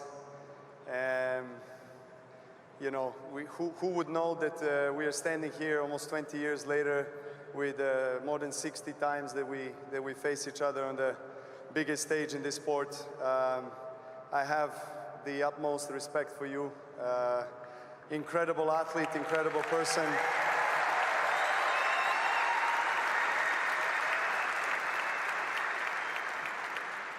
You know, the rivalry has been incredible, really, and has been very intense. So I hope that we'll have a chance to maybe sit on the beach somewhere and have a little drink, reflecting on life, talking about something else, you know. And I would like to congratulate all your team and all your family on an amazing career that Rafa had. It's also your success.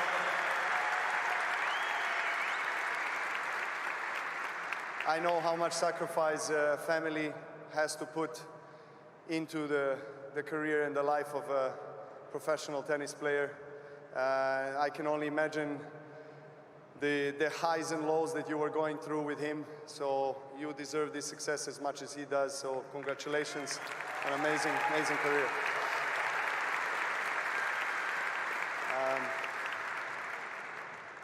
Yeah, I mean, it's difficult. I could speak all night, but I don't want to take away too much time. I think Rafa should speak instead of me. But once again, it's been an incredible honor, as I told you at the net. Incredible pleasure to share the court with you, and you know, it's quite an emotional moment. You know, emotional day. You know, we've been playing so many matches. Over so many years, and don't leave tennis, man. Stay a little bit more. Stay with us.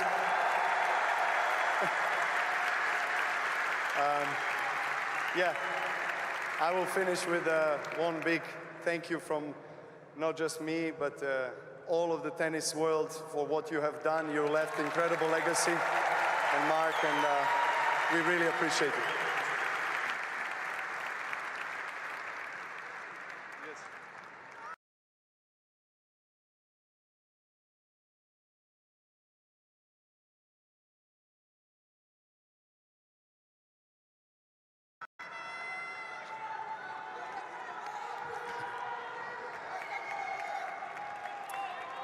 Ladies and gentlemen, as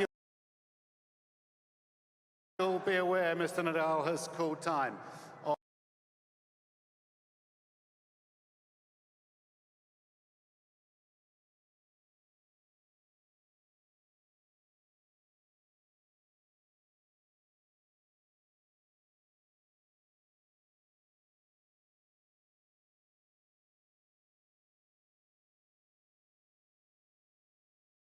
Of the sport, not just tennis, one of the most recognized athletes of all time, I would say. Inspiration to so many young tennis players around the world. We are lucky, I think, here in Saudi to see him playing, you know, in what is probably one of his last events. Rafael Nadal. Rafa rules once again. Rafael Nadal. Rafael Nadal. His career is special. Everything that he has done, everything, how he fighted, how he played, how he won, even how he lost. The victory snaps a 12 tough tournament losing streak. For the sport, he showed to the younger people how to behave on the court. So sweet. You've been an unbelievable inspiration, and your intensity is more than any player in the tour, and I'll try to do as good as I can to bring that intensity every day to, follow the footsteps. He's done it.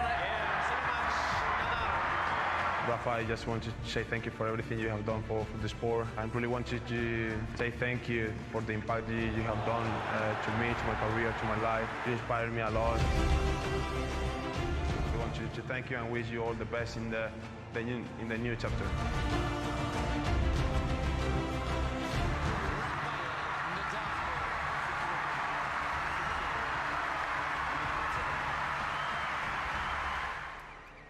An extraordinary career.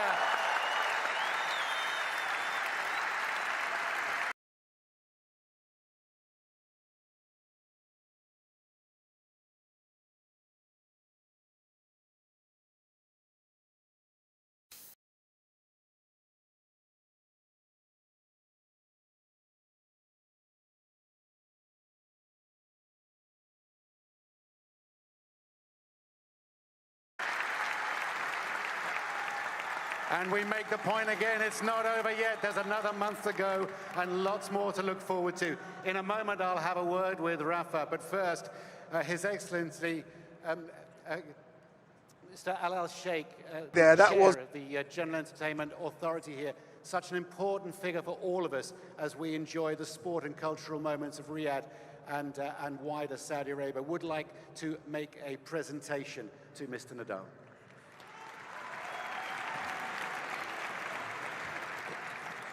It is a pleasure to have you here today with us, and there is a small gift from Riyadh season for you, and I hope a good future for you in your life. Thank you.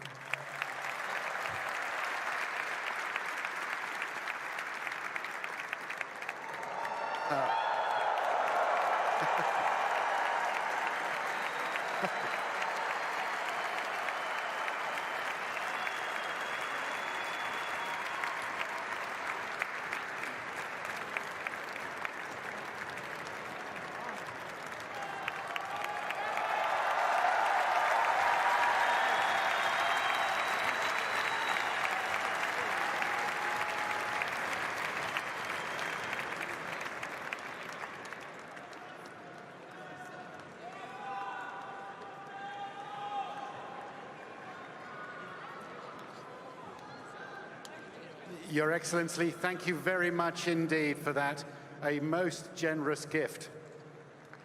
And Rafa, if I could ask you to come over and say a few words now.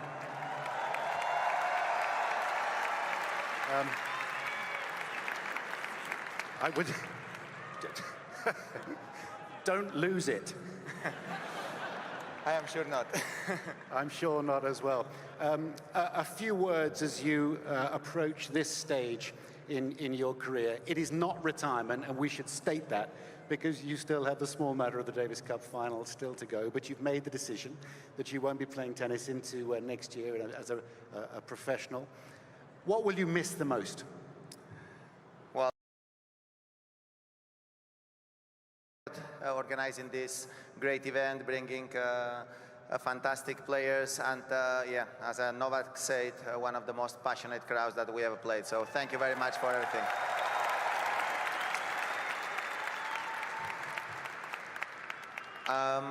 Well, I want to just say a few words to Novak and his team. Thank you very much for everything, for what you say today, and for all the moments that we shared on court during all our careers. No, have been an amazing rivalry. I think in a personal way, I had to say that you helped me to go over my limits during almost 15 years. So yeah, thank you for that, because without that, probably I will not be the player that I am today.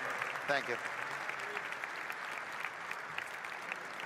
And congratulations for all the titles, an amazing career to you, to your team, and wish all the very best of luck for the future.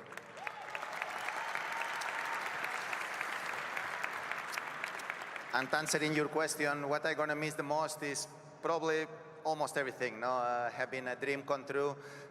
Be able to play for.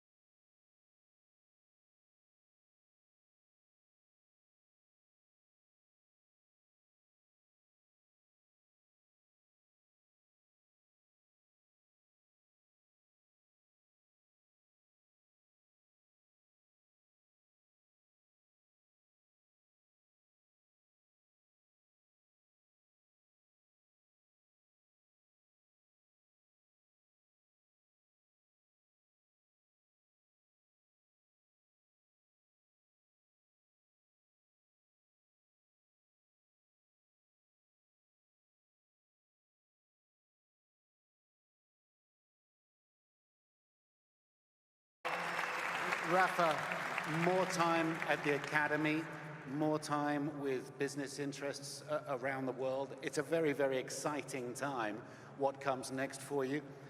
More time with, well, he's not a baby anymore, with baby Rafa. He thought you were great tonight, by the way. We all did. He thought you were fantastic. But he thought the little spider he was watching was even better. So from all of us who have watched you in all these years, I'm sure you know what you've given us. You've thrilled us. You've been the one out here sacrificing your body and your mind and enjoying yourself, I hope, as well. But it has been a singular pleasure for all of us to watch your career, and most importantly, if I may say so, the way you've handled yourself, be we just in the media or the public or your opponents. Thank you very much. Thanks so much. Rafael Nadal, ladies and gentlemen. I think we're all still getting over the gift that was awarded to Rafael Nadal, a solid gold tennis racket. Yeah, that's not a bad tennis racket. Yeah, he said, don't lose it. Stop. He was picking the strings, wasn't he? It's like it was a normal tennis racket. I was thinking, they're gold strings. You don't want to be leaving gold flakes everywhere. But you know, he's deserved every single honour that he gets, Rafa.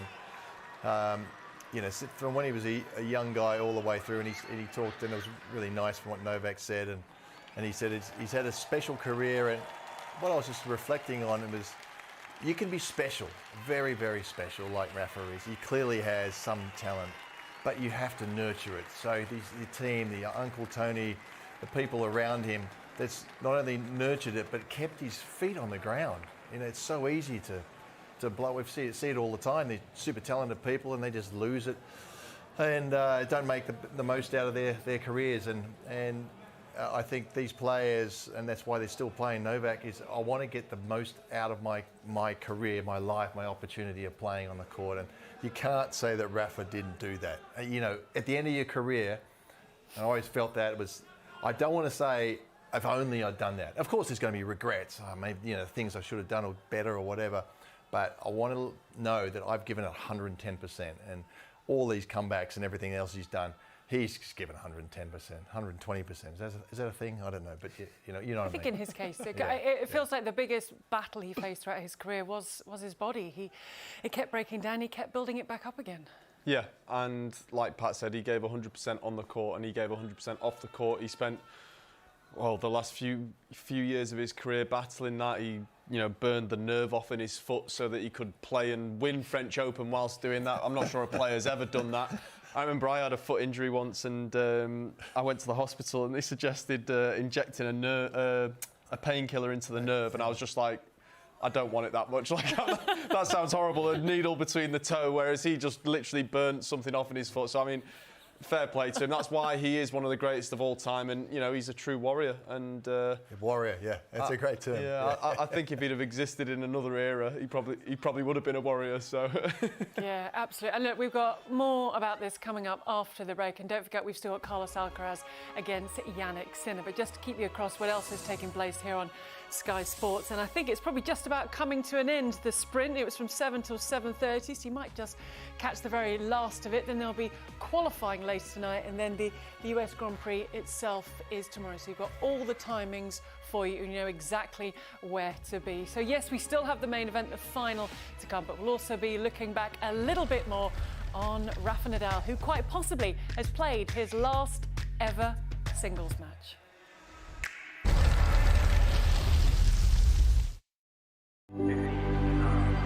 Lexus presents tennis on Sky Sports. Get that Euro Millions feeling. 10 UK winners are guaranteed to be millionaires this Friday. Euro Millions from the National Lottery. Y'all gonna make me lose my mind. Up in here, up in here. Y'all gonna make me go all out. The Easy Bathroom sale is now on. Get free tiles when you book any installation, plus up to 50% off selected bathroom items. Visit an Easy Bathrooms near you. Leonard knows that searching for the right home insurance policy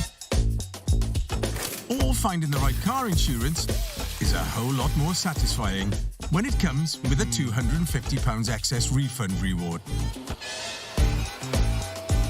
And with more 5-star Trustpilot reviews than any other price comparison website, you can feel as satisfied as Leonard and Simon. Go dot compare! Deadpool and Wolverine. Let's go. Now? Now. Huh, all right, finally aged. Deadpool and Wolverine, available now in Sky Store.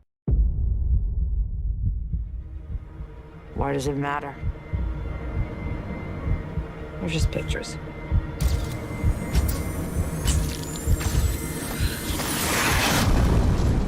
Do you want the world to know about you? You think I went to war so people would know my name?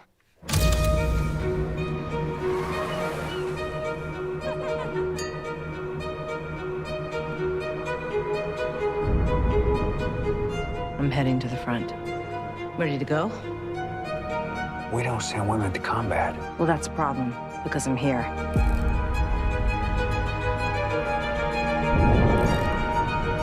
Even when I wanted to look away.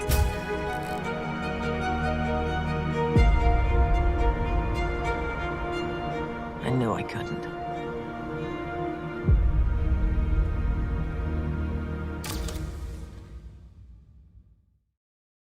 London is ours. Will London be blue or white this weekend? This is our stage. Chelsea Spurs, live on Sky Sports. People don't really see me. Not at all, actually.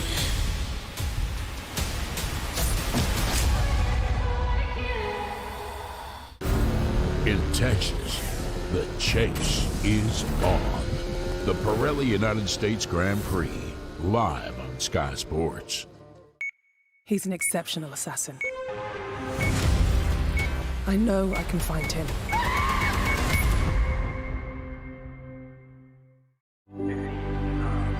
Lexus presents tennis on Sky Sports.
Something for you to look forward to tomorrow. The stage is set. The final is set. In Dubai, it will be South Africa against New Zealand. That's the final of the Women's T20 World Cup. It's definitely something for you to settle back and enjoy through your Sunday afternoon. We still have a lot to enjoy today. We have just seen the third and fourth place playoff, and that was Novak Djokovic coming through against Rafa Nadal. We had smiles on our faces. We enjoyed it. Yes, it's 60 official meetings. This was the 61st. And you talked about it at the end of commentary. It was nice just the back end of that second set to get a little bit of the vintage Nadal. Yeah, I think it was starting to feel a little bit like a procession at one point. I think obviously Rafa's in pain every time he goes on the court now, and I think his main worry is how he feels at the end of his career. But we got a couple of classic Rafa Nadal chainsaw fist pumps, which got the crowd going. I broke him when I didn't expect him to. I thought the match was pretty much done. I mean, even the points here, you know, he's never... You can never doubt his work ethic. He's always given 100%, and that, you know, like I said in the commentary, that was always the thing about Rafa, to play every point as if it's the last match of your career, and this was literally possibly the last point of his career, and somehow just finding that extra gear, it was fantastic to watch actually, and you know, nice for him to get one final moment. Yeah, it's just great to see that run around forehand of his. You know, he's hit it so many times. It's you know, chasing balls down and setting them up with big forehands, and yeah, that was one on the run. But yeah, this sort of forehands, they're the ones that I'll remember Rafa from running around his backhand, hitting the forehand pretty much anywhere where he likes, and of course on the clay it's more efficient than anywhere. But look at that. That was that forehand. I think it's the best shot of the tournament so far. That is Rafa Nadal summed up, isn't it? Because Novak hit it right into the corner. Yeah. But you got to understand, you know, even just a couple of years ago, that was just stock standard play. He used to run around and do that all day. And you just go, that's not possible. It's humanly impossible to do this sort of stuff. So we're going to miss that. We are going to miss it. But But you know what? We witnessed it. Yeah, and, that's what we're going to say. Oh, we are I was there and I saw the, hey kids, I saw this guy play. Where were you when? Unbelievable. Yeah, no, he was something special. As Novak Djokovic has said this week, he has no plans on retiring just yet. He finishes third, Nadal finishes fourth, but who finishes first? It's between the world number 1 and the world number 2. Let us start with the world number 2, Carlos Alcaraz, who's been speaking and starting by looking back on that semi-final victory over Rafa Nadal. It was a great experience setting the court with him once again. It's never easy playing against your idol, playing against Rafa, even tougher knowing that he's playing in his last event. So it was a kind of difficult situation that I had to deal with in the best way possible. I think I did it a really good match, but obviously it's his time. So all I can say is just I enjoyed a lot the time that I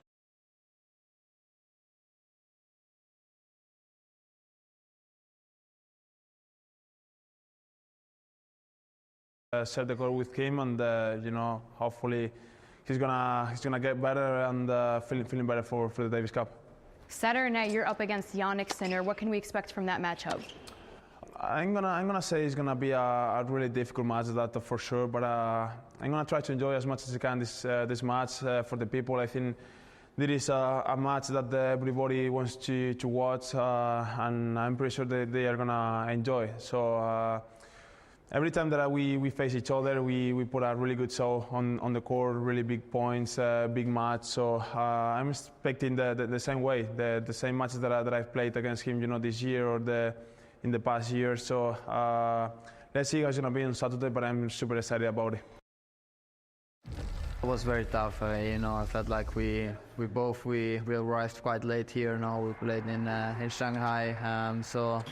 You know, it was a very physical match.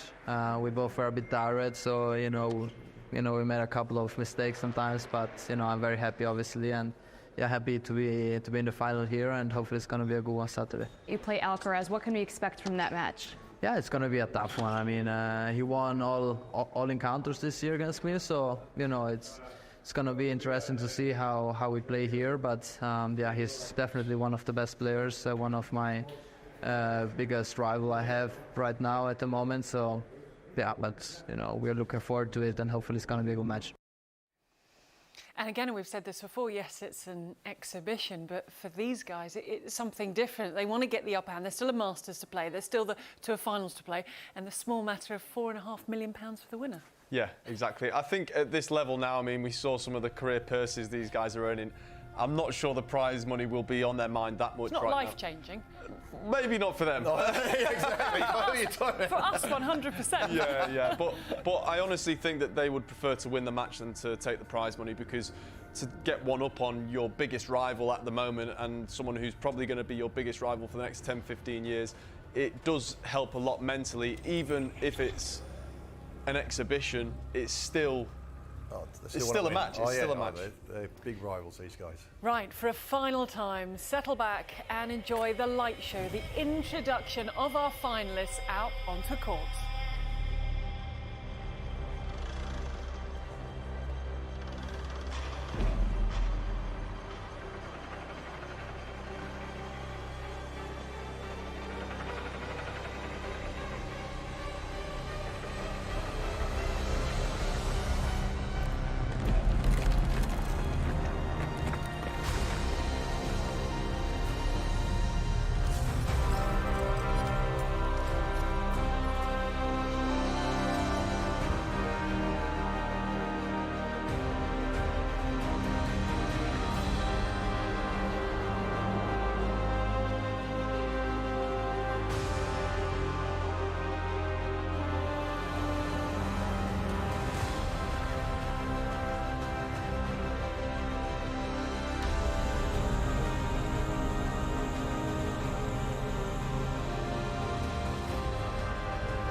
We're ready for the final. The scene is set.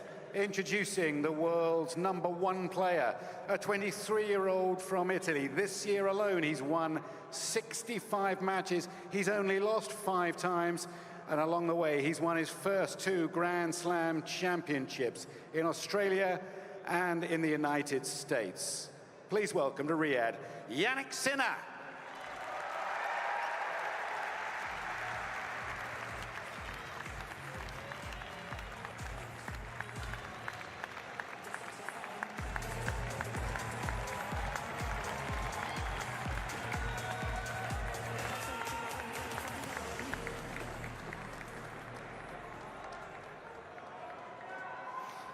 And now, introducing a 4-time Grand Slam champion, the current world #2 from Murcia in Spain, the youngest ever world #1, Carlos Alcaraz. Right, well, we got them both out on court. There we go. They were going to come out in whatever order they did. Carlos Alcaraz, a little wave, and that trademark smile follows the world #1. So 10 times they've met officially, 6-4 in favour of that man here, 3-0 this year. What is it he has done? How has he been able to turn things around against the Italian league? I don't really know, to be honest. I mean, Sinner is so good this year, and it's just not seemed to bother Carlos. I think one of the things for me is he has lightning foot speed, Carlos. So we were talking earlier that Yannick can basically hit through pretty much any player on tour. I think one of the few players he might struggle to hit through is Carlos Alcaraz. Carlos then, on top of that, has a huge hit himself on his forehand. He has a big serve. He does have the variety that can potentially upset Sinner. It has to be very good variety, and he has got that with his backhand slice, his ability to come to the net. So he is a full package, the same as Sinner is in his own right. Everything is the same. Right, let's have a little listen to Carlos Ramos. White, please, for the towels. Okay, lo mismo que los otros días, y el blanco tú la otra, por favor. Okay, any questions? No, would you like to call it? Would you like to call it heads or tails? Heads, this one, heads.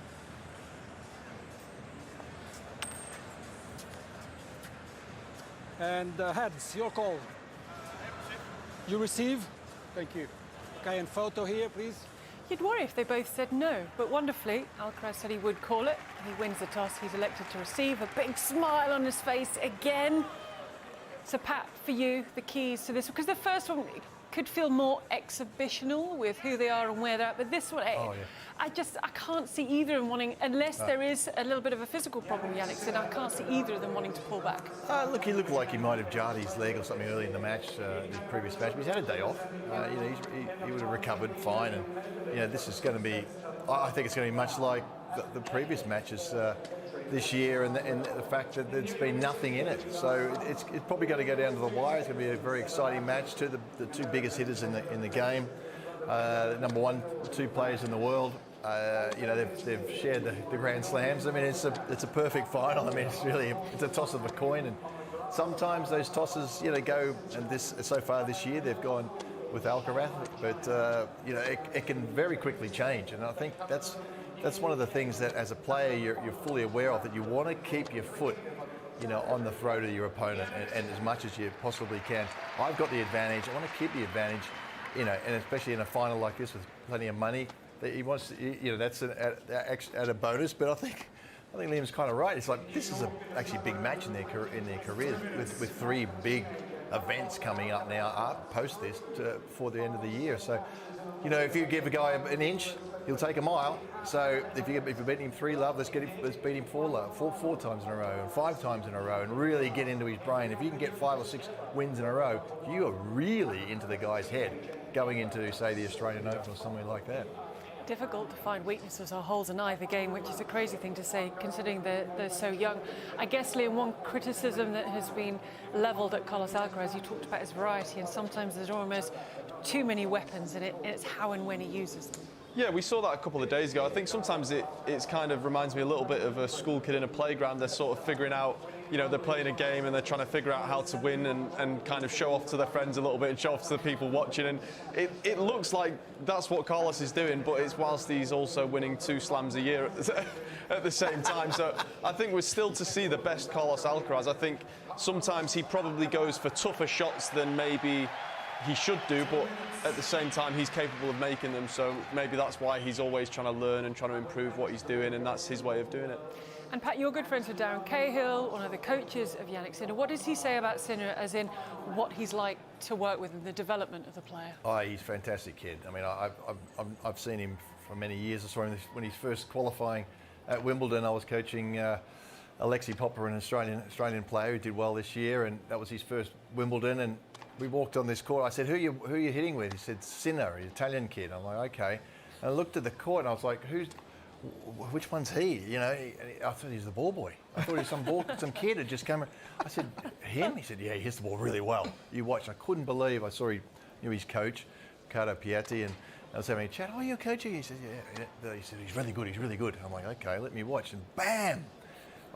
Every time he moved, I thought his legs were going to snap in half. He was that skinny. But boy, did he hit the ball well. So I watched him the whole way through. Darren says he's an amazing kid, just wants to learn, interested in getting better and better, and motivated. So that's a great recipe. Dedication, talent, motivation, willingness to learn. It's an absolute winning combination, and we've seen come through the results this year. Yeah, absolutely. So, Pat, you are going to be in the commentary box for this one. Yes, ma'am. So we are going to release you to head to the commentary box. Seconds. And we just saw a few of the stats there, and it's incredible to think. Carlos Alcaraz, he's only 21, and he's already a 4-time Grand Slam champion. I mean, earlier in the week, Pat said he believes he is already the greatest player on grass he may ever have seen. And Jannik Sinner, 2 Grand Slam finals this year, and he wins them both. Yeah, I mean, I didn't realise Carlos was the youngest #1 ever as well. I mean, we are already, I guess, witnessing greatness in any other era. It's just we're coming off the back of an era with a guy with 24 slams, one with 20 and one with 21 or 22. So it's a tough act to follow, but, you know, it's a promising start to both of their careers. I mean, that's what it is, essentially. They're both 21 years old. There's a long way to go. There's another 10, 15 years.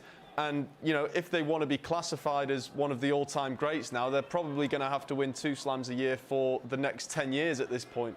It didn't feel right to get a prediction for the first match, but I definitely want one. Who is going to be walking away with the cheque for $6 million? I think Yannick's a little bit tired. I think, obviously, Carlos has the head-to-head. I'm going to go with Carlos today. Well, let's settle back and enjoy. It is winner takes all in Riyadh, and you'll be enjoying it in the company of Pat Cash and Adam Fielder. Yes, thank you very much, Gigi. The most lucrative prize in tennis history up for grabs. $6 million to the winner, Jannik Sinner, against Carlos Alcaraz for a 4th time this year.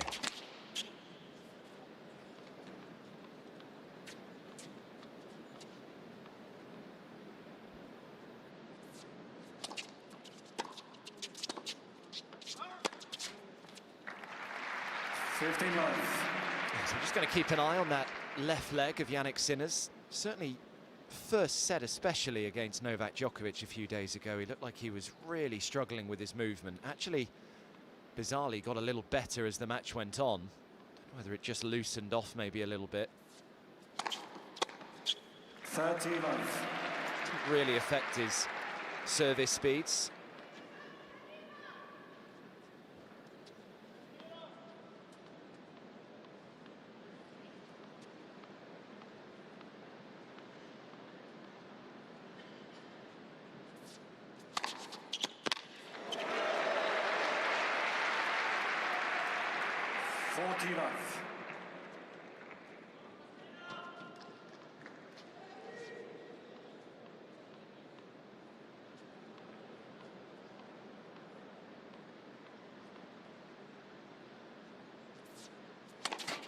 Let first service.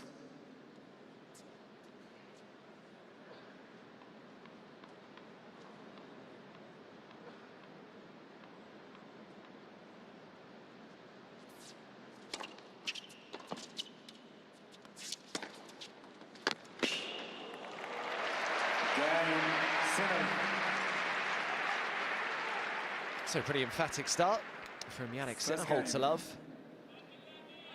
Yeah, as they were all just discussing in the studio, definitely feel as though this is a big match, maybe more so for this man, Jannik Sinner, the fact that he's lost all 3 matches against Carlos Alcaraz this year, that Beijing final, Roland Garros semi-final, the Indian Wells semi-final. There is Simone Vagnozzi, Sinner's coach, one of Sinner's coaches.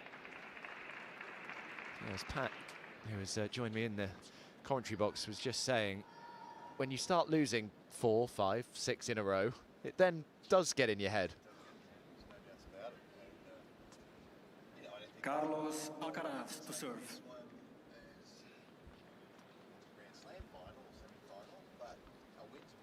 Yep.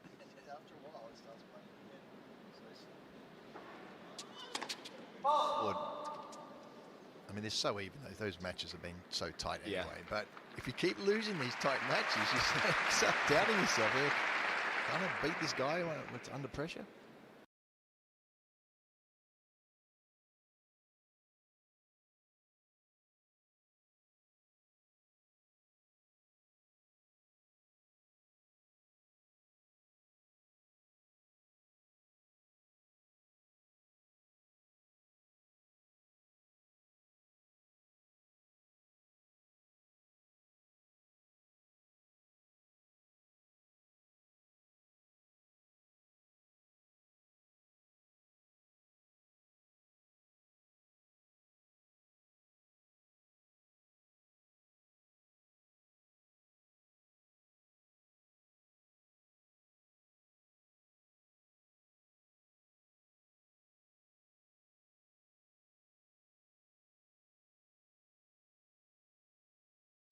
take the pace off that completely.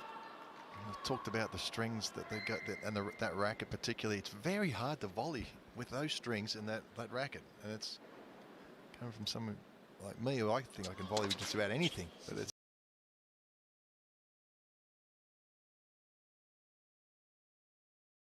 just, that takes some talent.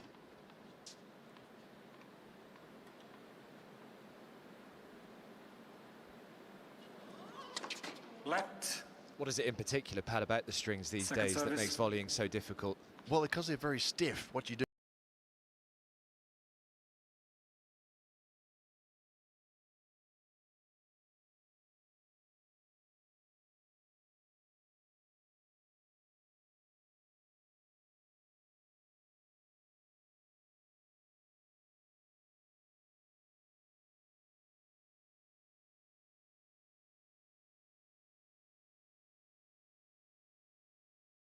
out. It's like because they're stiff, it's almost like playing with a wooden plank. For me, it's like playing with a wooden plank. I just put my racket there for the volley and it goes nowhere. I'm like, whoa, so you've got to take a swing on a volley, which is not what the technique is supposed to be for a volley. But Alcaraz and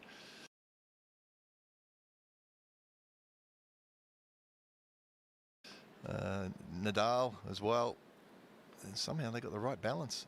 And there's a few other players on tour, they got it right somehow.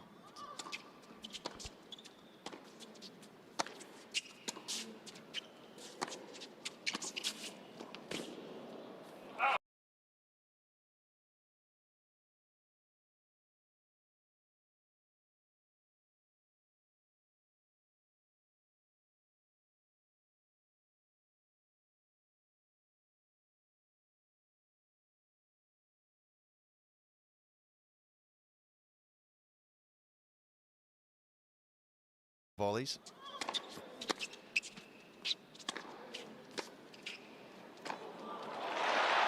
Yes, you'd say Alcaraz is someone who was almost born to volley, whereas Sinner is someone who's almost learning it year by year, maybe not quite as comfortable in the forecourt as his opponent today. Yeah, I think that's fair. And, it's getting pretty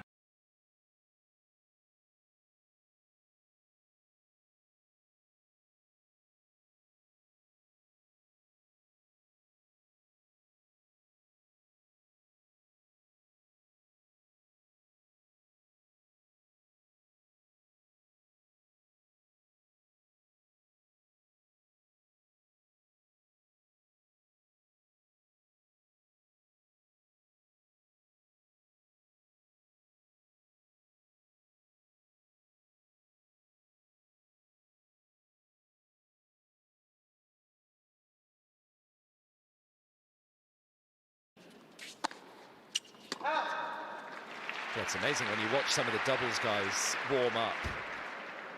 They are just standing at the net and having balls drilled at them for half an hour. Yeah, it's an amazing skill.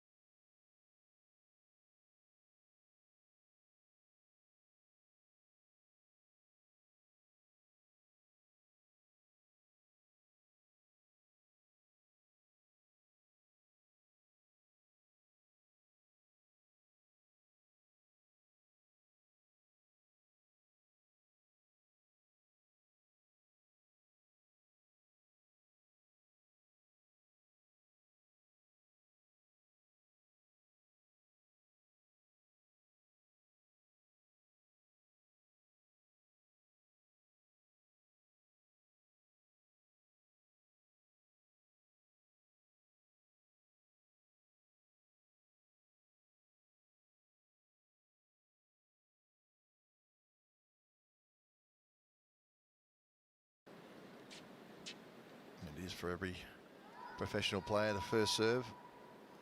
Such the most dominant shot in the game of tennis. When you're tall and you've got a good serve like Sinner and you've got a great returner like Alcaraz, he wants to win.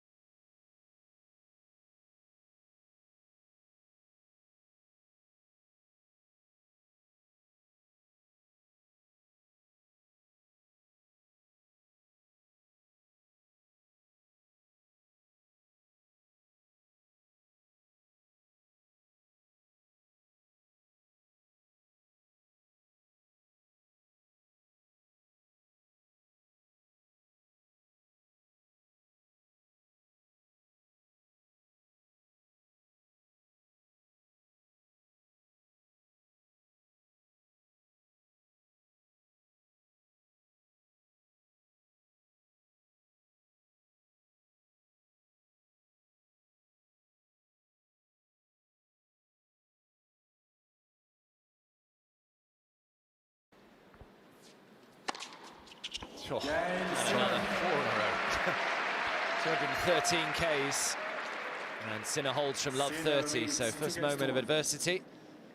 And he safely navigates his way through, 2-1.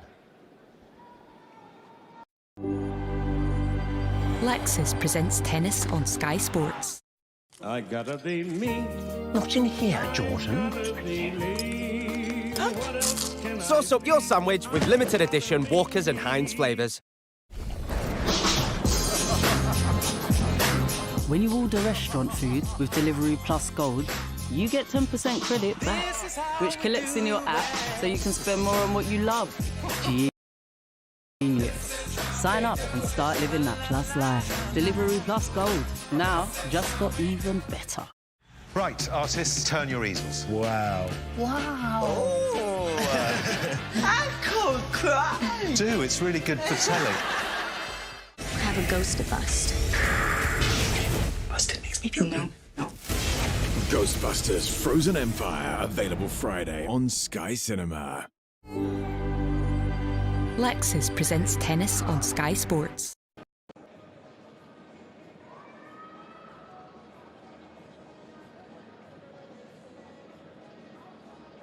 So this was a little look at Carlos Alcaraz's first serve return placement against Yannick Sinner at Indian Wells in 2024. I mean, first thing noticeable really, the depth that he's able to get.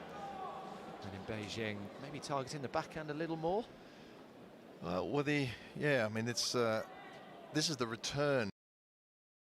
Return placement, yeah. Yeah, so look, half the time you're just trying to get the ball back. But if you can get anywhere in that back third of the court, that is a good effort.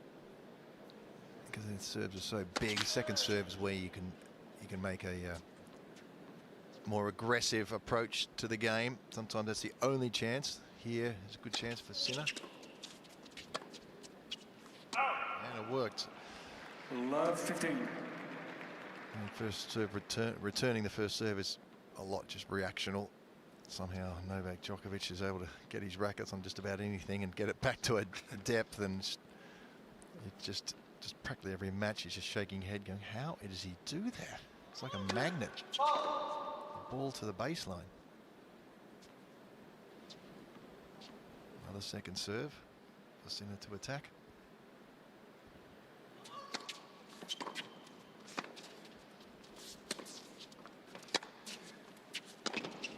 Oh, you don't mind. Love 13. Well, being very aggressive, hasn't he? Sinner, the last 2 second serves taken well inside the baseline, pushing Alcaraz back.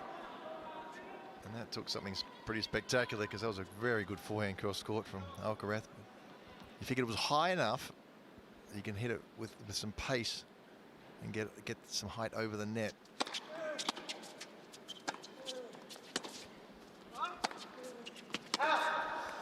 That's long as well. We just saw Yannick Sinner hold from love 30. Alcaraz has now got a hold from love 40. Definitely looking better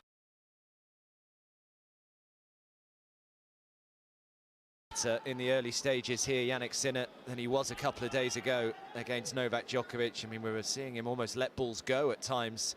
He was struggling so much with that left leg.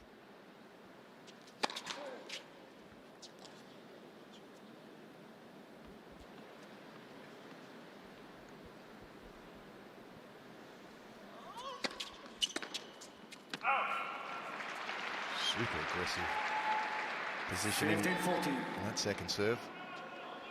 A very good second serve. Alcaraz had some pace, had some bounce on it too. Yeah, it's about as tough as you can get to try and return that from that position.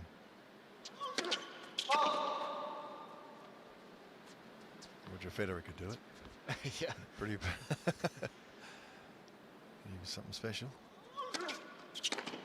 Oh, there it is again. Super aggressive.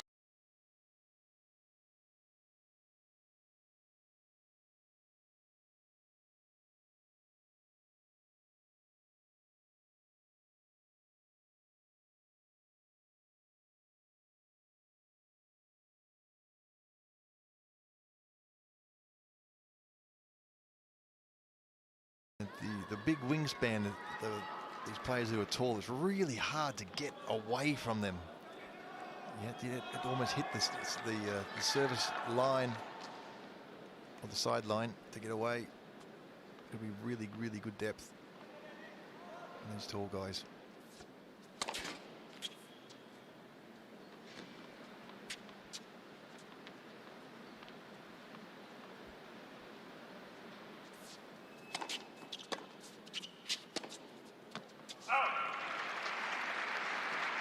Lot 15. It was pretty open after that match with Novak Djokovic a few days ago. Sinner that kind of admitted that it wasn't his best stuff. He said that we played the final in Shanghai obviously just a few days before, so he felt like they were both pretty tired. They made mistakes.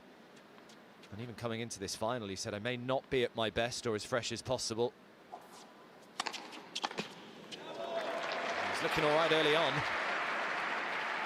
15 all. Sometimes those matches that you escape from, so to speak. Not that he was, he did have most of the control of the match though, but you know, if you don't play your best, it relaxes you for the next one. You can play more freely.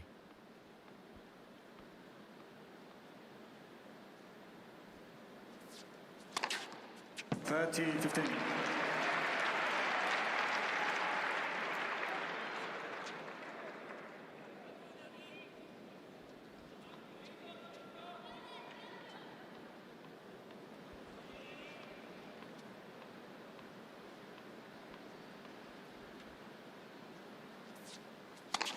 Let first service. It's Juan Carlos Ferrero's kind of coaching style like, Pat? I mean, he always looks very calm. Can he ruffle a few feathers if needs be? He probably could, yeah. I think we all can if need be, but I don't think he needs to. Alcaraz knows what he's supposed to do.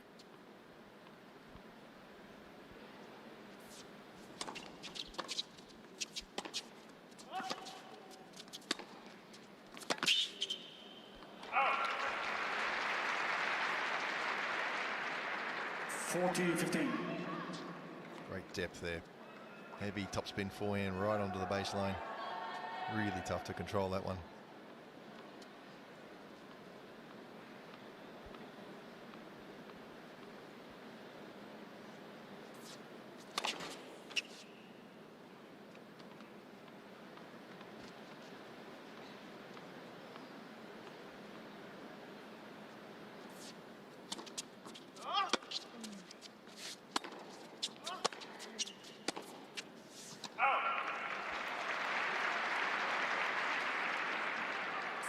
And that's the shot that some players think they can get to Sinner on. Really heavy ball into the backhand. And Alcaraz did inject a bit more pace into that one.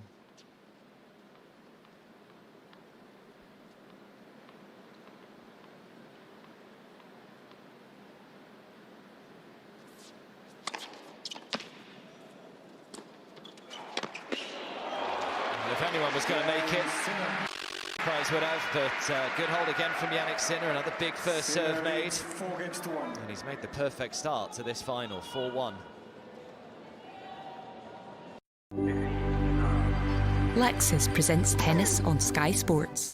It's Lidl's wooden toy event. Enjoy 10% off the range with Lidl Plus. Catch this Brio-compatible train set at $13.49. Cook up a storm.